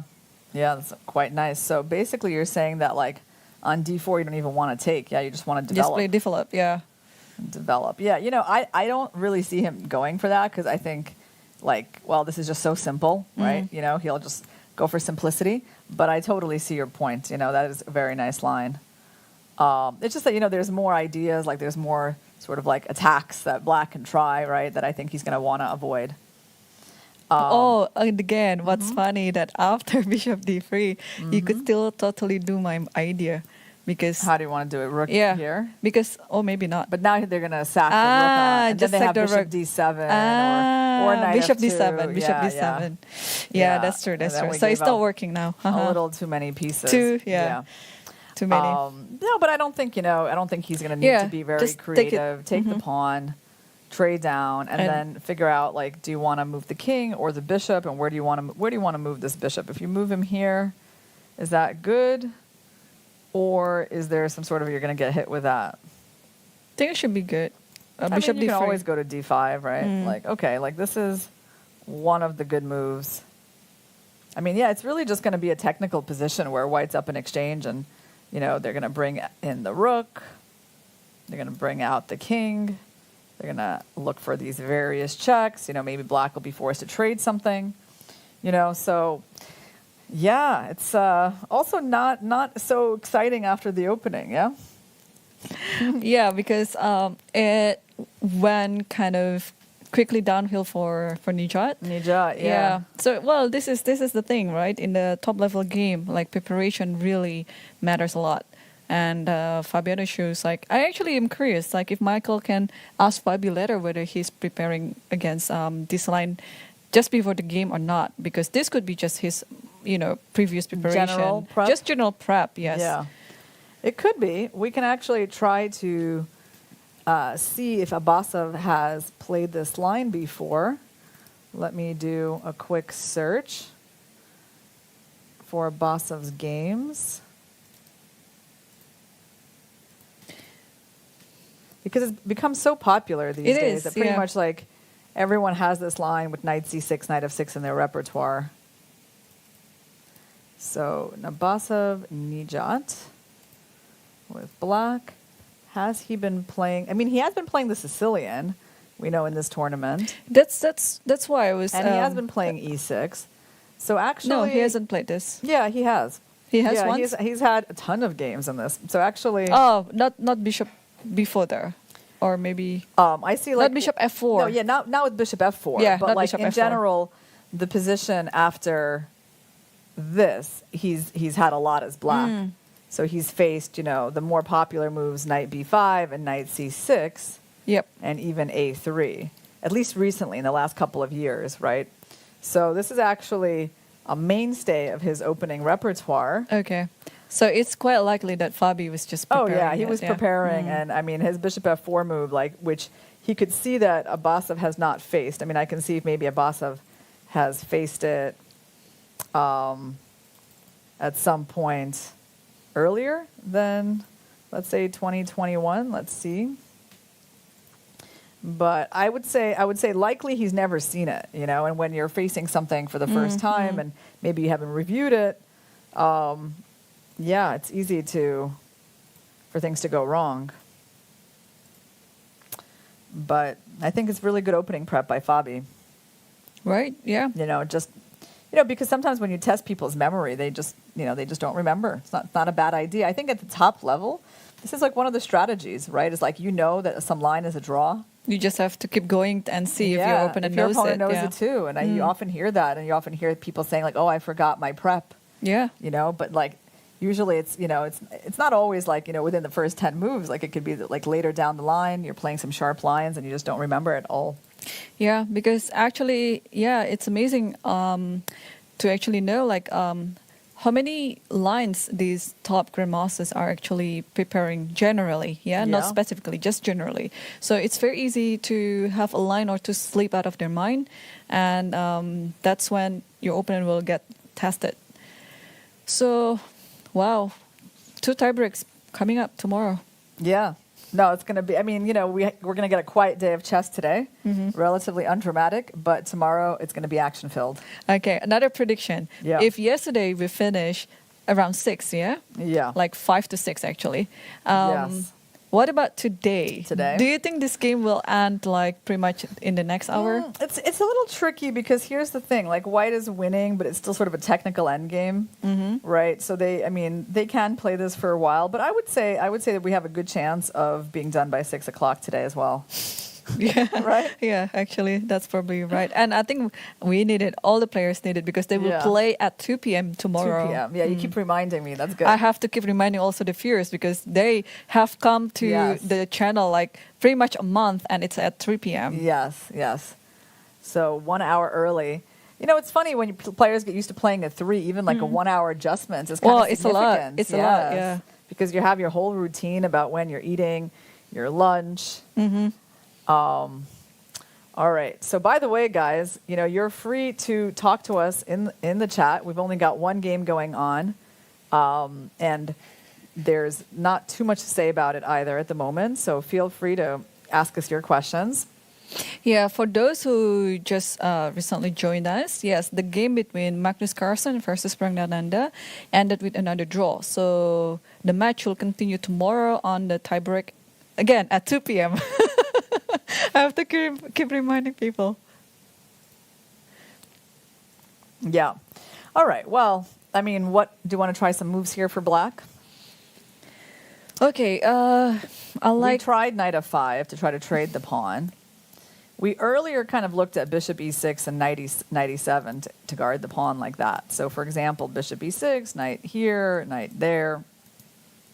I was suggesting knight b5, but it might not be. I think you have to best. play it because rook c8 is coming. Yeah, rook but you c8, can take on and then e6. maybe I can take on e6. So what's going on in that position? If I take, you take with the f pawn. I guess this is another move that I can do, but it kind of improves your pawn structure a bit, doesn't it?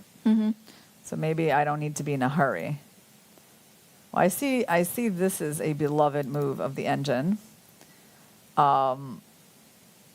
Now, what happens on g4? G4, we can just take the bishop then, yeah?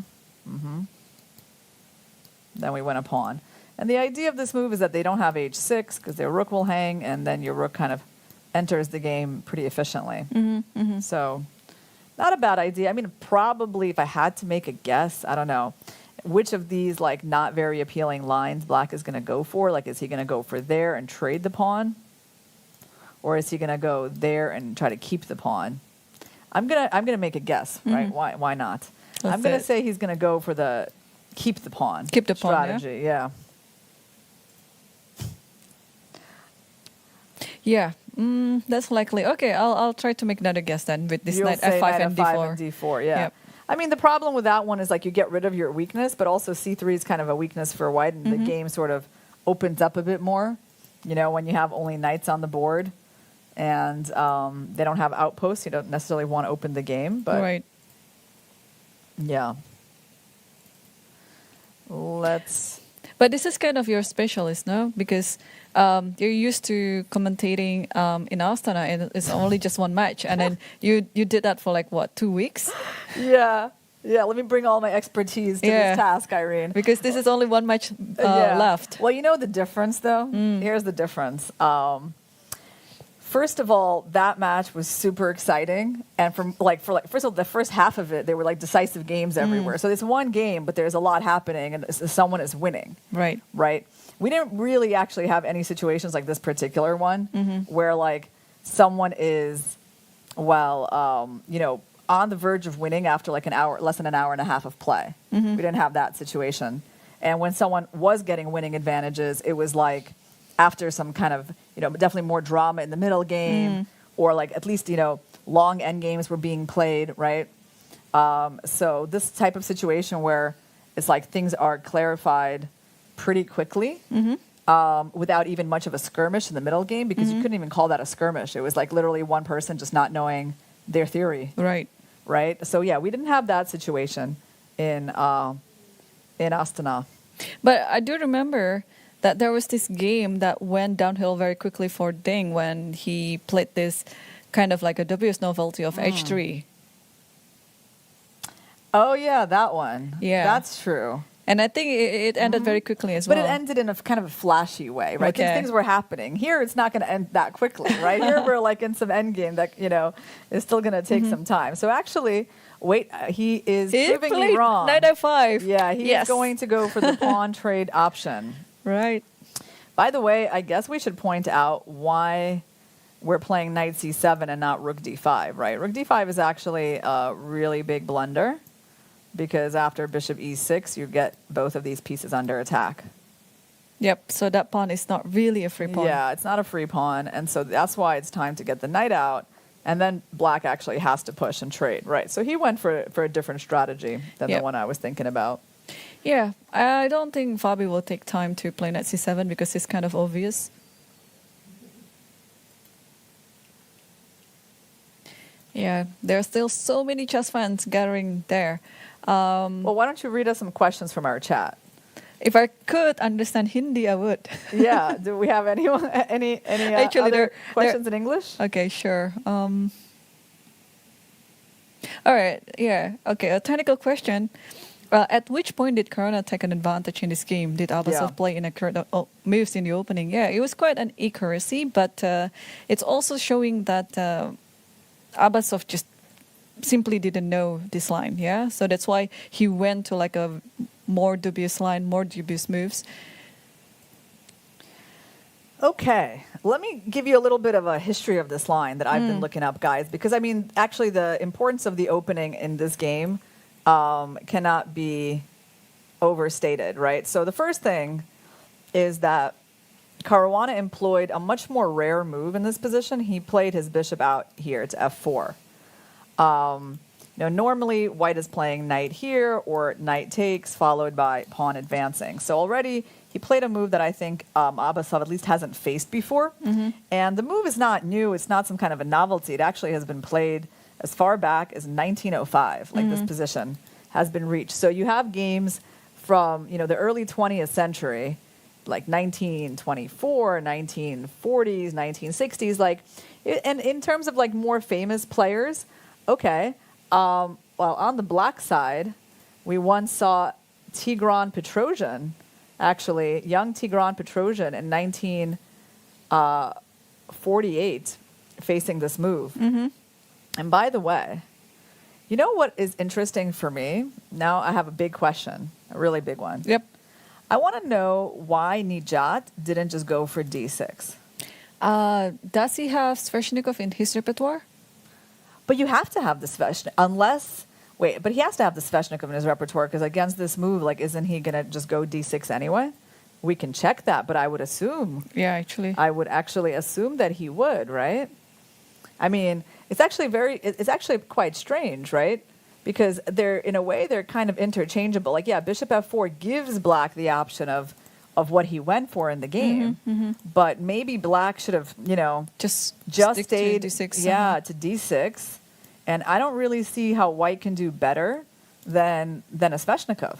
And that's actually the smart choice of, Tigran Petrosian. So back in 1948, Tigran just played d6, and okay, if white wants, they can go back into this, and you're in a main line Sveshnikov, right? So we'll check all of this. Like we have all the time in the world, I think, to delve into the thought processes of the players. But I mean, the question is, is the Sveshnikov in Abasov's repertoire? I can check it for you. Yeah, check that part. Yeah. Meanwhile, we have d4 on the board. On the board, yeah. Okay. Now, in terms of famous games in this line, and let's say we look at, I wouldn't say that this line with bishop f4 has been like really contested by like very top players, but it's certainly gotten the attention of grandmasters. I see we have games of Alexander Matelyov playing this as white. And actually, I see a game here, Alexandra Kostenyuk versus Anna Muzichuk. Wow. So two big names in women's chess. They had a game a couple of years ago that actually went like this. I'll show it to you guys. Bishop b4, knight db5, knight takes e4, queen f3, d5, knight c7. So far it's going like this game. And, okay, Fabi castled, but Alexandra took the rook on a8, and Anna played e5. Oh, so Anna knew the line better. The move was different, but she knew that on knight takes a8, you play e5. And the game continued, bishop c1. Oh, this is the game of Grandelius. Yeah. So this is the drawing line. Knight d4, queen d1, queen h4. But somehow black won this game. Let's just take a look at how she did it. Bishop e3. Knight takes c3, and black was already better. Because it's bishop e3. Kostenyuk mix it up. You have to play g3 in this position. And g3 here, yeah? Yeah. Oh, wait. But what? Maybe it's different. Was bishop c1? I think bishop c1 is the wrong Bishop move. d2 was bishop the move. d2 Bishop is the d2 right was the move. So I think already Kostenyuk went wrong. Yep. With bishop c1.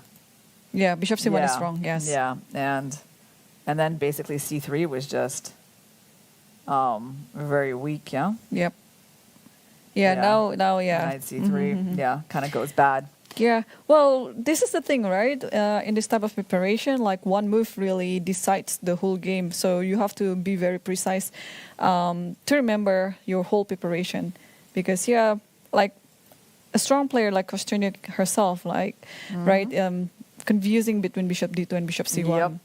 So that was a rapid game as well. But yeah, like in, let's say, this year, 2023, you actually, again, you don't have top players like starting with this move order. You're seeing, there's a game by Evgeny Nair in the European Championship. There's a game that you mentioned, Grandelius Gelfand, right? Okay, those are, of course, top players. But other than that, you're seeing this a lot in Title Tuesday. Title Tuesday, it seems to be a favorite line of Mikhail Golubev and Al Tarbash. So everyone, but you know what I mean? But I can see now why Nijat Abasov, was not super well prepared for this line. But I guess my big question to him is why on bishop f4, why he decided not to go for d6. Okay. Yeah, totally. So I have an update for you. I was checking about the game of Abasov, and yes, he has plenty of games in the Sveshnikov. So I think there is some, some psychological decision there, because he must have thought that Fabi is preparing some Sveshnikov already. Why wouldn't he, right? And we have Praggnanandhaa in the studio. Yep, and 1 second, guys. We'll get things ready very soon.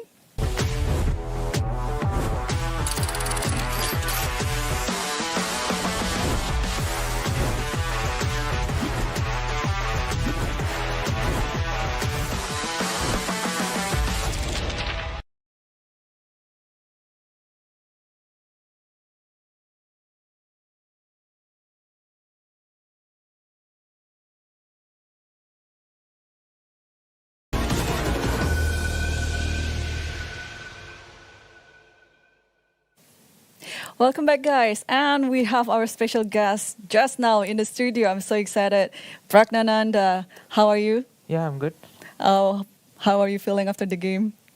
It was quite an easy day today, right? Yeah, in a way, yeah. I guess we both were okay with the draw, so we move on to the tie breaks. So at which point in your game that you already think, Magnus is taking it easy, then this is not going to be like a very explosive game, it's just going to be a draw? At which point? Yeah, I guess this moment, took on d4. When he took on d4 that early, right? Yeah. On move 6, I think, yeah?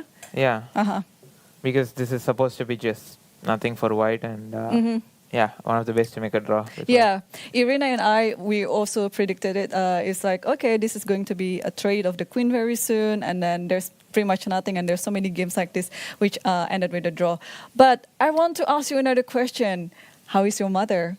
Yeah, she's doing good at it. She must be very proud, yeah. And then we've seen lots of things about her these days.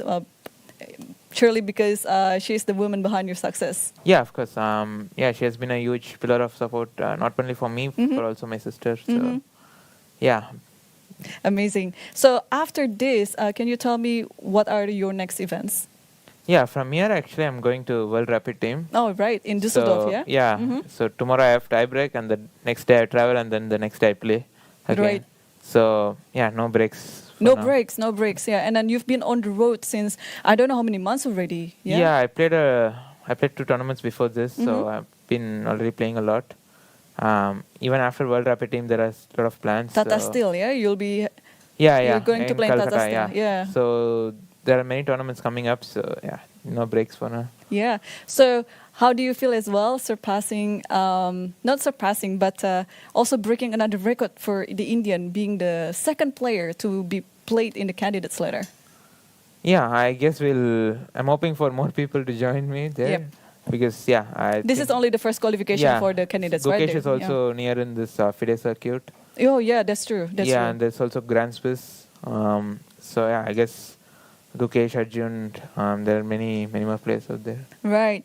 And I also am a bit curious, like, India has lots of prodigies such as yourself, Arjun, Gukesh, and Nihal, right? Do you guys kind of, have some mutual preparation together or sharing some specific lines together? Because we've seen maybe in some of the matches here, when Gukesh played London, for example, and then it was also similar to Arjun's London or something like that. Yeah, no, of course, we follow each other's game. We are also part of this Westbury Janan Chess Academy. Right. So sometimes our openings can be a bit similar because we have worked through there. But all of us have personal coaches and we kind of work separately. We don't work together, but Westbury Janan Chess Academy is the only place we all, sit together, analyze positions. So it's always fun there. Right. Yeah, it's interesting. Okay, just one last question. Do you see yourself being second by one of your friends?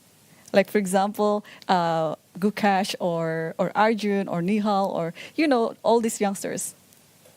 Yeah, for now, no plans. But no plans. Maybe, But in the candidates, you have to build a team, yeah, for all this type of preparation? Yeah, I guess so, but I haven't thought about it right now. For me, yeah. Right now, it's just about this tournament. Exactly, because the tiebreak tomorrow is going to be very important. Yeah. And we all are very much rooting for the best player. And you've shown a very tremendous fighting spirit in this tournament. So all the best for you, for tomorrow. And have a good rest. And good luck. Yeah, thank you. Thanks.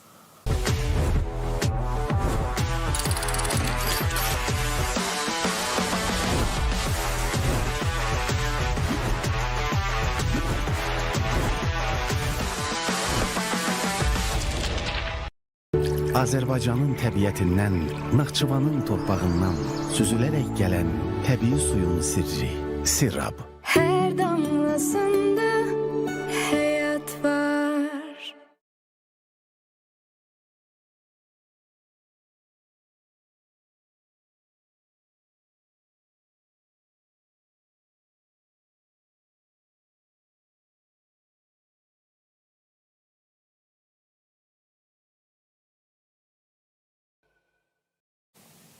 Hi everyone, we're back. So that was Praggnanandhaa, and he is going to get ready for the tiebreak tomorrow against Magnus Carlsen.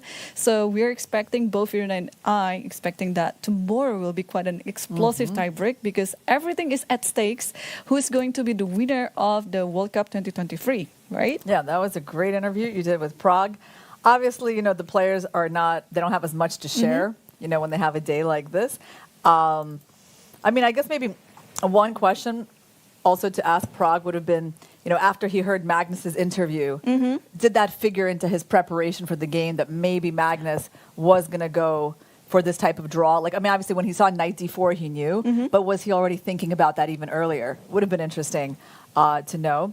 But yeah, there's not so much to ask when you've got a day like today, right? You gotta talk about the future plans and more exciting things. But tomorrow is going to be a big day of chess. Meanwhile, we are coming back to this game, and after d4, Fabi played bishop b5, which is actually really not like a top choice, of the computer. Strange that, you know, well, we talked about your move, bishop d3, which is actually, I think, a better move. And just the simple c takes d4 that for some reason he didn't feel like doing, you know. So by playing bishop b5, okay, he's threatening to take the knight and take the pawn, I guess. I think that's maybe the idea. His knight is not trapped on c7 yet. But he's also giving some possibilities for this kind of a double attack. So let's take a look at that. Maybe black can try to win another pawn. And take on c3, yeah? Yeah, and there's also that, right? So why did he bother with this? Like, he just thought that he could win this pawn. Like, maybe he wants to take and go rook d3. Like, let's say I just take. I think the point is, maybe just knight d5, yeah? Yeah, knight d5 and takes. Yeah. Also, you can insert rook he1. I like always developing moves. You can basically give a check, and when the king goes back, I mean, you could even throw in the trade again here, and then take and... Okay, that was probably Fabi's hope, was actually this position, right? So what else can black do? So black starts with that. Then it's maybe a little bit trickier, because on rook d2, do we then have this move? And there's, you know, at least not knight d5. I mean, knight d5 is possible, but it doesn't... Just play rook e2, maybe. Yeah, maybe you go here. So he's giving up 2 pawns, and then this happens. I have this knight, yeah. And then there's no time for knight here. Yeah, because I just take the knight and this guy's protected, yeah? Right. Protected by the knight. So that's Fabi's idea. And what could be the issue with it? I mean, it seems pretty logical, of course. Bishop d7. Is the problem that maybe this knight could have a hard time coming out? That's possible. And I think that actually is the problem, isn't it? Just a quiet move. Knight e3 followed by bishop because d7. Now if you take, you've given black like a few, you know, moves to get themselves more developed, and now this knight starts to have a very big problem. So maybe he gave like Nijat like a chance to, you know, make things more difficult for him. So bishop d7, and okay, so this move just outright is bad. I mean, this move, you probably are just going to take with the bishop, right? And then go rook c8. And again, your knight is having a hard time like getting out. So let's just compare things again. If he would just take, well, then he either keeps the pawn or he always has knight d5, right? And I guess knight e3 here, you can just go rook e1 because this is protected, right? So there's none of this stuff, because the knight has nowhere to go now.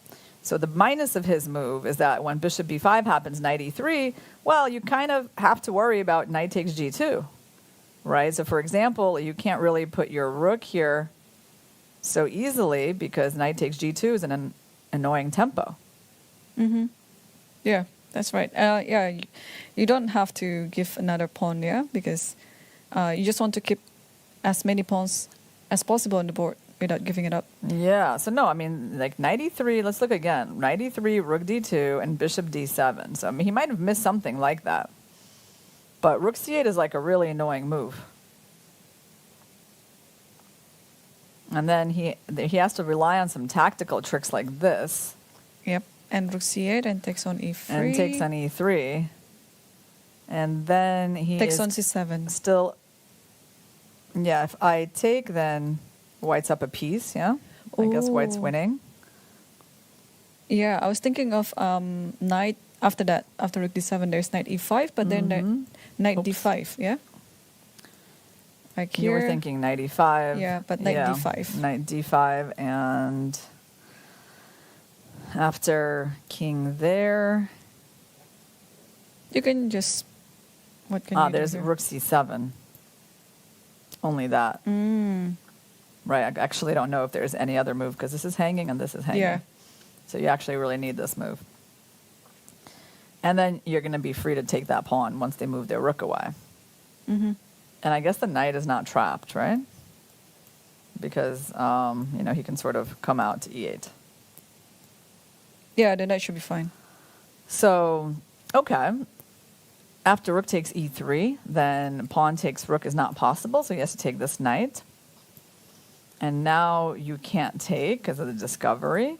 So your rook is still hanging, and where is it going to go? There's all these discoveries, right? Like Yeah. you can't put your rook there because of knight knight e5 b4. or knight b4. Yeah. So your rook would have to go somewhere like that. But, it's at least a little bit less clear, right? Somehow. So something like this can happen. Or do we just take? We can take as well, but then there's rook d6 check maybe. So Nijat, knight e3, yeah, he's taking his chance. Yeah, and I think he has to, yeah, because there's almost no other moves to continue in this position. And so something like this could happen with bishop f5, bishop c6, rook c6, rook e. And how do we evaluate a position like this? I mean, obviously it's better for white, but you have bishop and pawn for the rook. Can black try to hold a position like this? Yeah. Bishop's pretty good. He can stay here. Is it better for white to keep both rooks or trade one of them? I think white actually really wants to trade a pair of rooks, I think if black plays rook c6, I think that would be a significant mistake. Because it's like the rook and the bishop together, and they can even make some counterplay, right? So here you don't want to allow white to trade a pair of rooks. Yeah, white's winning chances go way up. So you need that rook on the board, and you need to kind of, let's say, put the bishop there and try to, stay active with your rook. And it's actually, it's still a game. I feel like, I'm going to have to keep running away from you. Mm-hmm. But I think he's given, Nijat a chance to get into a long game. Yeah. Because what we just looked at would go on forever. I'm not sure That's a 6 would p.m. enough, finish. Yeah. Yep. Yeah. Well, that's kind of strange. But, again, Fabi, we saw him quite shaky yesterday. Today, obviously, his opening preparation helped him out a great deal. Yeah. But you see this bishop b5 move. Yeah. Not, I guess, a sign of great form. Letting the opponent have more chances than they would otherwise have. Yeah. I'm thinking he just simply missed this bishop d7 move. Yeah. Yeah, bishop b5, and so... Knight a3. You think he... Yeah, and rook he's d2. thinking He's here, thinking right? still.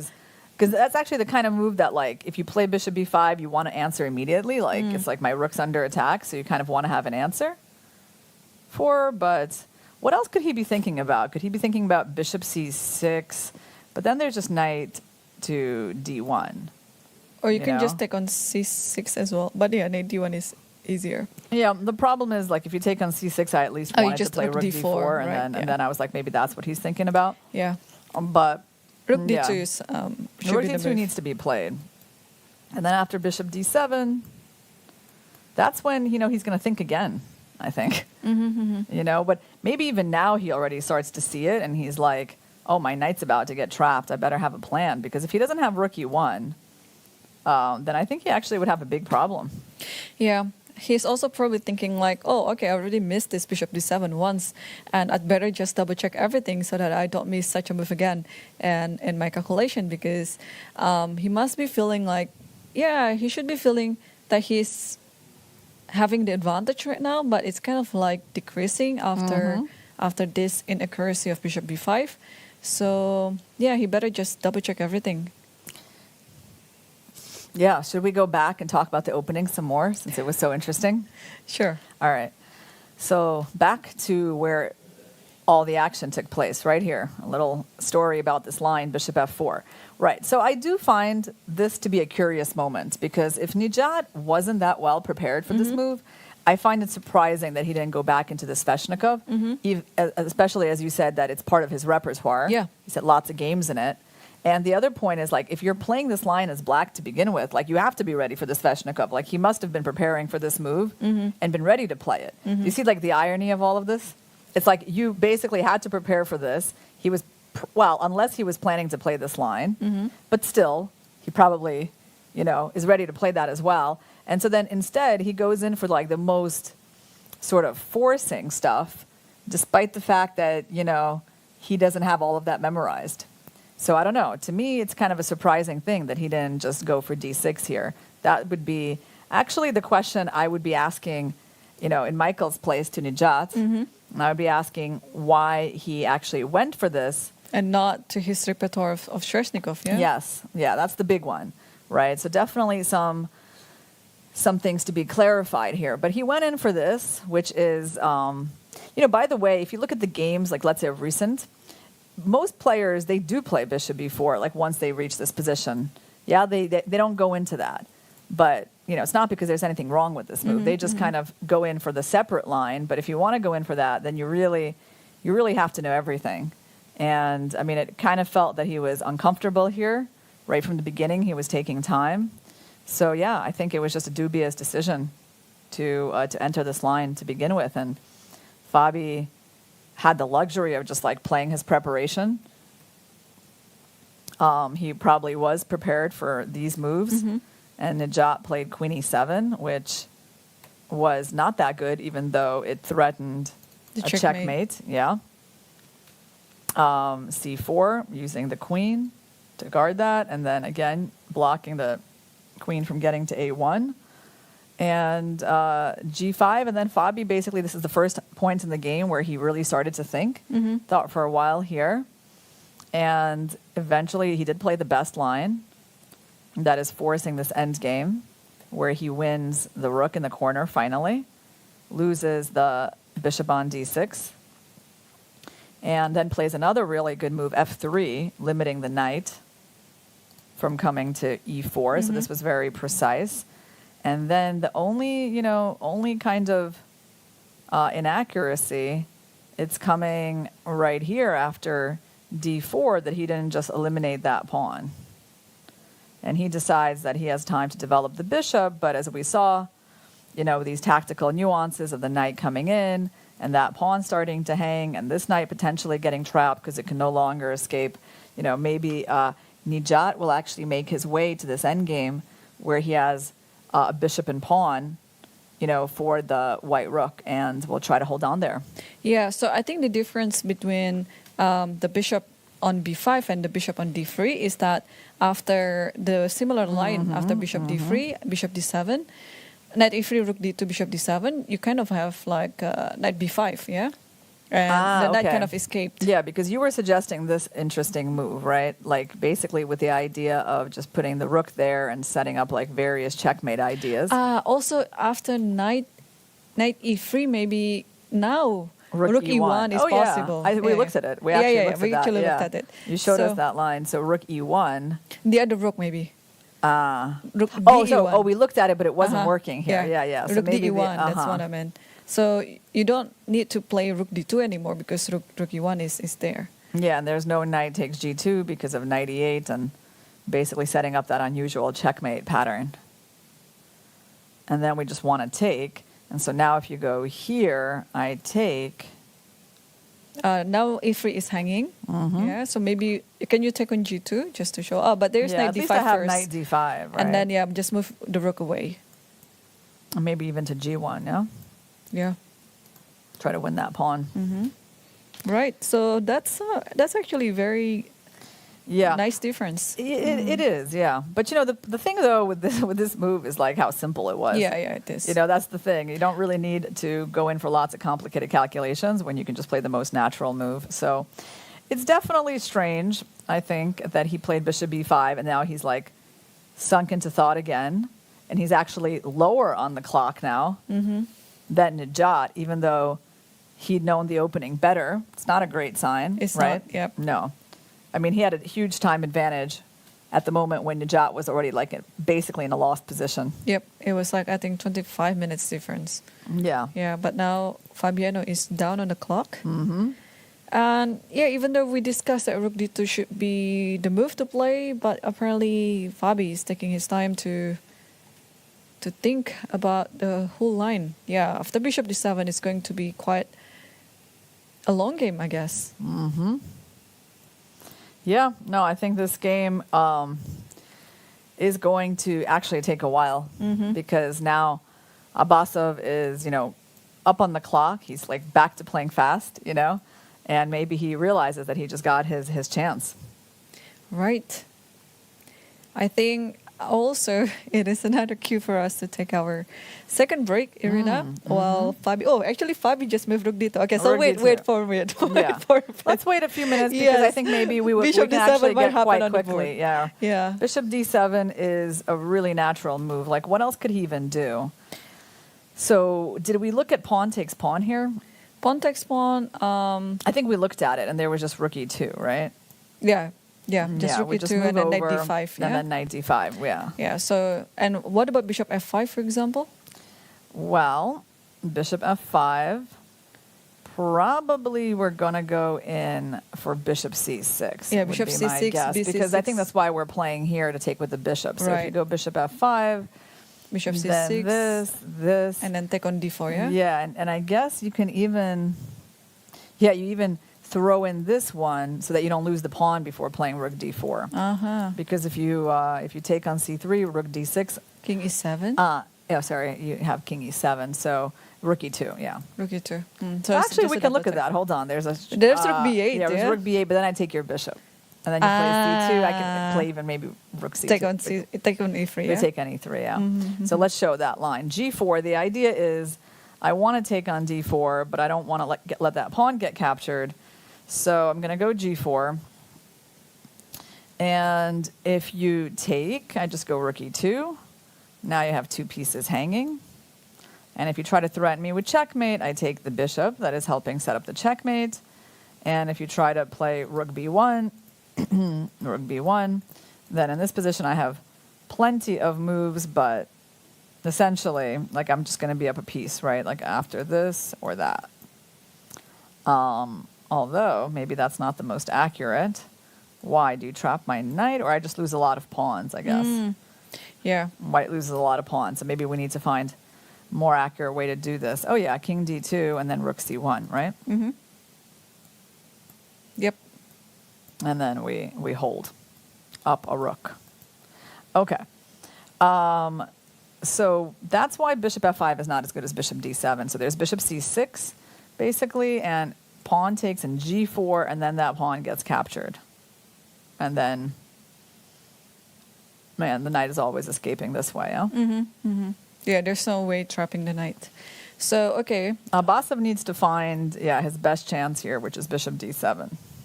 So he might think about this. I mean, he's really been given at least some hope of survival.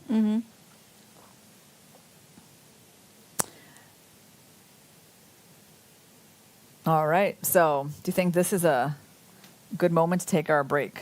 Yeah, I think so too. All right. Yeah, so while Abbasov is trying to figure it out, and bishop d7 is objectively the best move in this position, but we will see whether he finds it or not. So yeah, we will take our second break, so don't go anywhere. Stay tuned. We'll be back after this.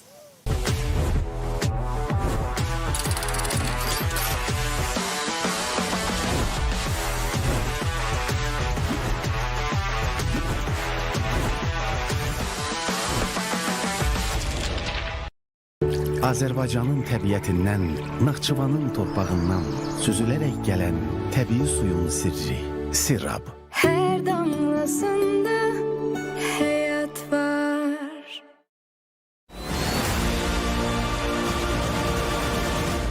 I'm joined by Magnus Carlsen. The second game of the match has finished in a draw, and we're going to ask him his thoughts. Magnus, first of all, are you feeling better than yesterday? Yeah, I'm feeling a bit better. Very grateful to the organizers and FIDE and to the doctors and nurses as well yesterday, who got me some good treatment. So today I'm feeling a bit better, but I still didn't feel like I had the energy for a full fight. So I thought, let's get one more day of rest, and hopefully I'll have more strength tomorrow. That's good to hear. So this means tomorrow you'll have to fight for the title in the tiebreak. What do you expect for the match? Yeah, he's already played a lot of tie breaks against very strong players, and I've played him a bunch in Rapid before, so I know he's very strong. But if I have some energy, if I have a good day, then obviously I have good chances. Good luck. Thanks a lot. FIDE World Rapid Team Championship 2023 inaugural edition is hosted by Düsseldorf, Germany, August 25th to August 28th, 2023. Brand new format.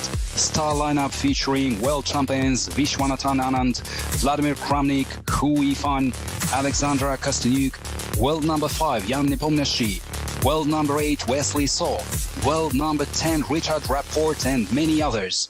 Record prize fund of 250,000 euros. Don't miss it. Watch unique event visiting Rheinterrasse Düsseldorf or live on FIDE YouTube.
Welcome back, everyone. And we have one game left on the final right now, and it's between Fabiano Caruana versus Abbasov.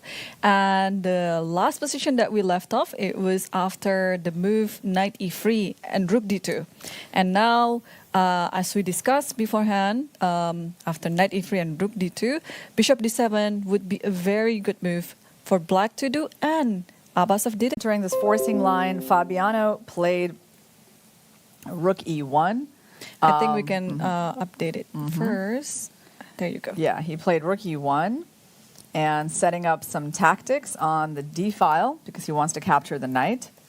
So, well, black still has to go rook c8. So rook takes e3. Now, black has to capture on c7 because if they capture on e3, white captures the bishop, and black is going to be down a piece. So rook c7 happened, and I think when we saw this position, yeah, we only discussed bishop c6. Yeah, did we? I think we looked at. Oh, we looked at something. We looked at something that wasn't the move that Fabi played. And what was it? It might have been bishop c6. No, right? no. Bishop c6 because you just took on e3. Rook d7, rook c6. We looked at moving. I think this rook e1 maybe. Maybe okay. Because rook d3 there is knight e5. Yeah. Yeah, so I think we looked at this. I remember we looked at that. Yeah. Yeah, knight e5. So, maybe we did look at rook e4. Rook e4, and now Abbasov is thinking. So, what are his options here? Bishop f5, just try to attack. Or, I suppose, take the pawn.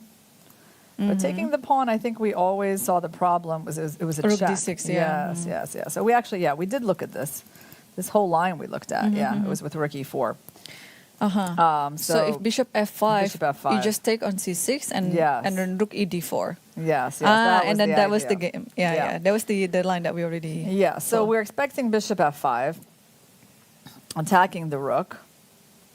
And I guess at this point you kind of have to do this because where else could your rook go? If you move back, well, at some point I think there is, maybe takes on c3 or. But here knight e5, I like knight e5. Yeah, knight e5. There's still rook c3. Rook c3. Yeah, should be enough compensation. But maybe a better way. Yeah, I mean, here, there is some compensation because you're coming down to c2, yeah? If I go with my king. But also king d1. And then if you go there, I have rook d2 or rook... No, rook d6 because I don't have bishop e6 anymore. You also have that, yeah. So maybe a better way for black to do this is a6. And then it's... And then do we even? No, we still can't throw that in, right? You still have to go here, and it's like similar to what we looked at. Maybe it's in a better version for black is you're getting c2. Or some depending on where I go, you're getting rook c2. If I go this way, maybe rook a3. Yeah. I don't see any. Keep me passive and then e6, actually attack the pawn. Yeah. So there's no reason for Fabi to do that. I mean, after bishop f5, well, okay, Najat still has to find it. You just take on c6. Just take. And after rook takes to go for this version, this way you keep a rook on d2. That's way better, right? So like this. At least you don't have to worry about a3 or c2 in this position.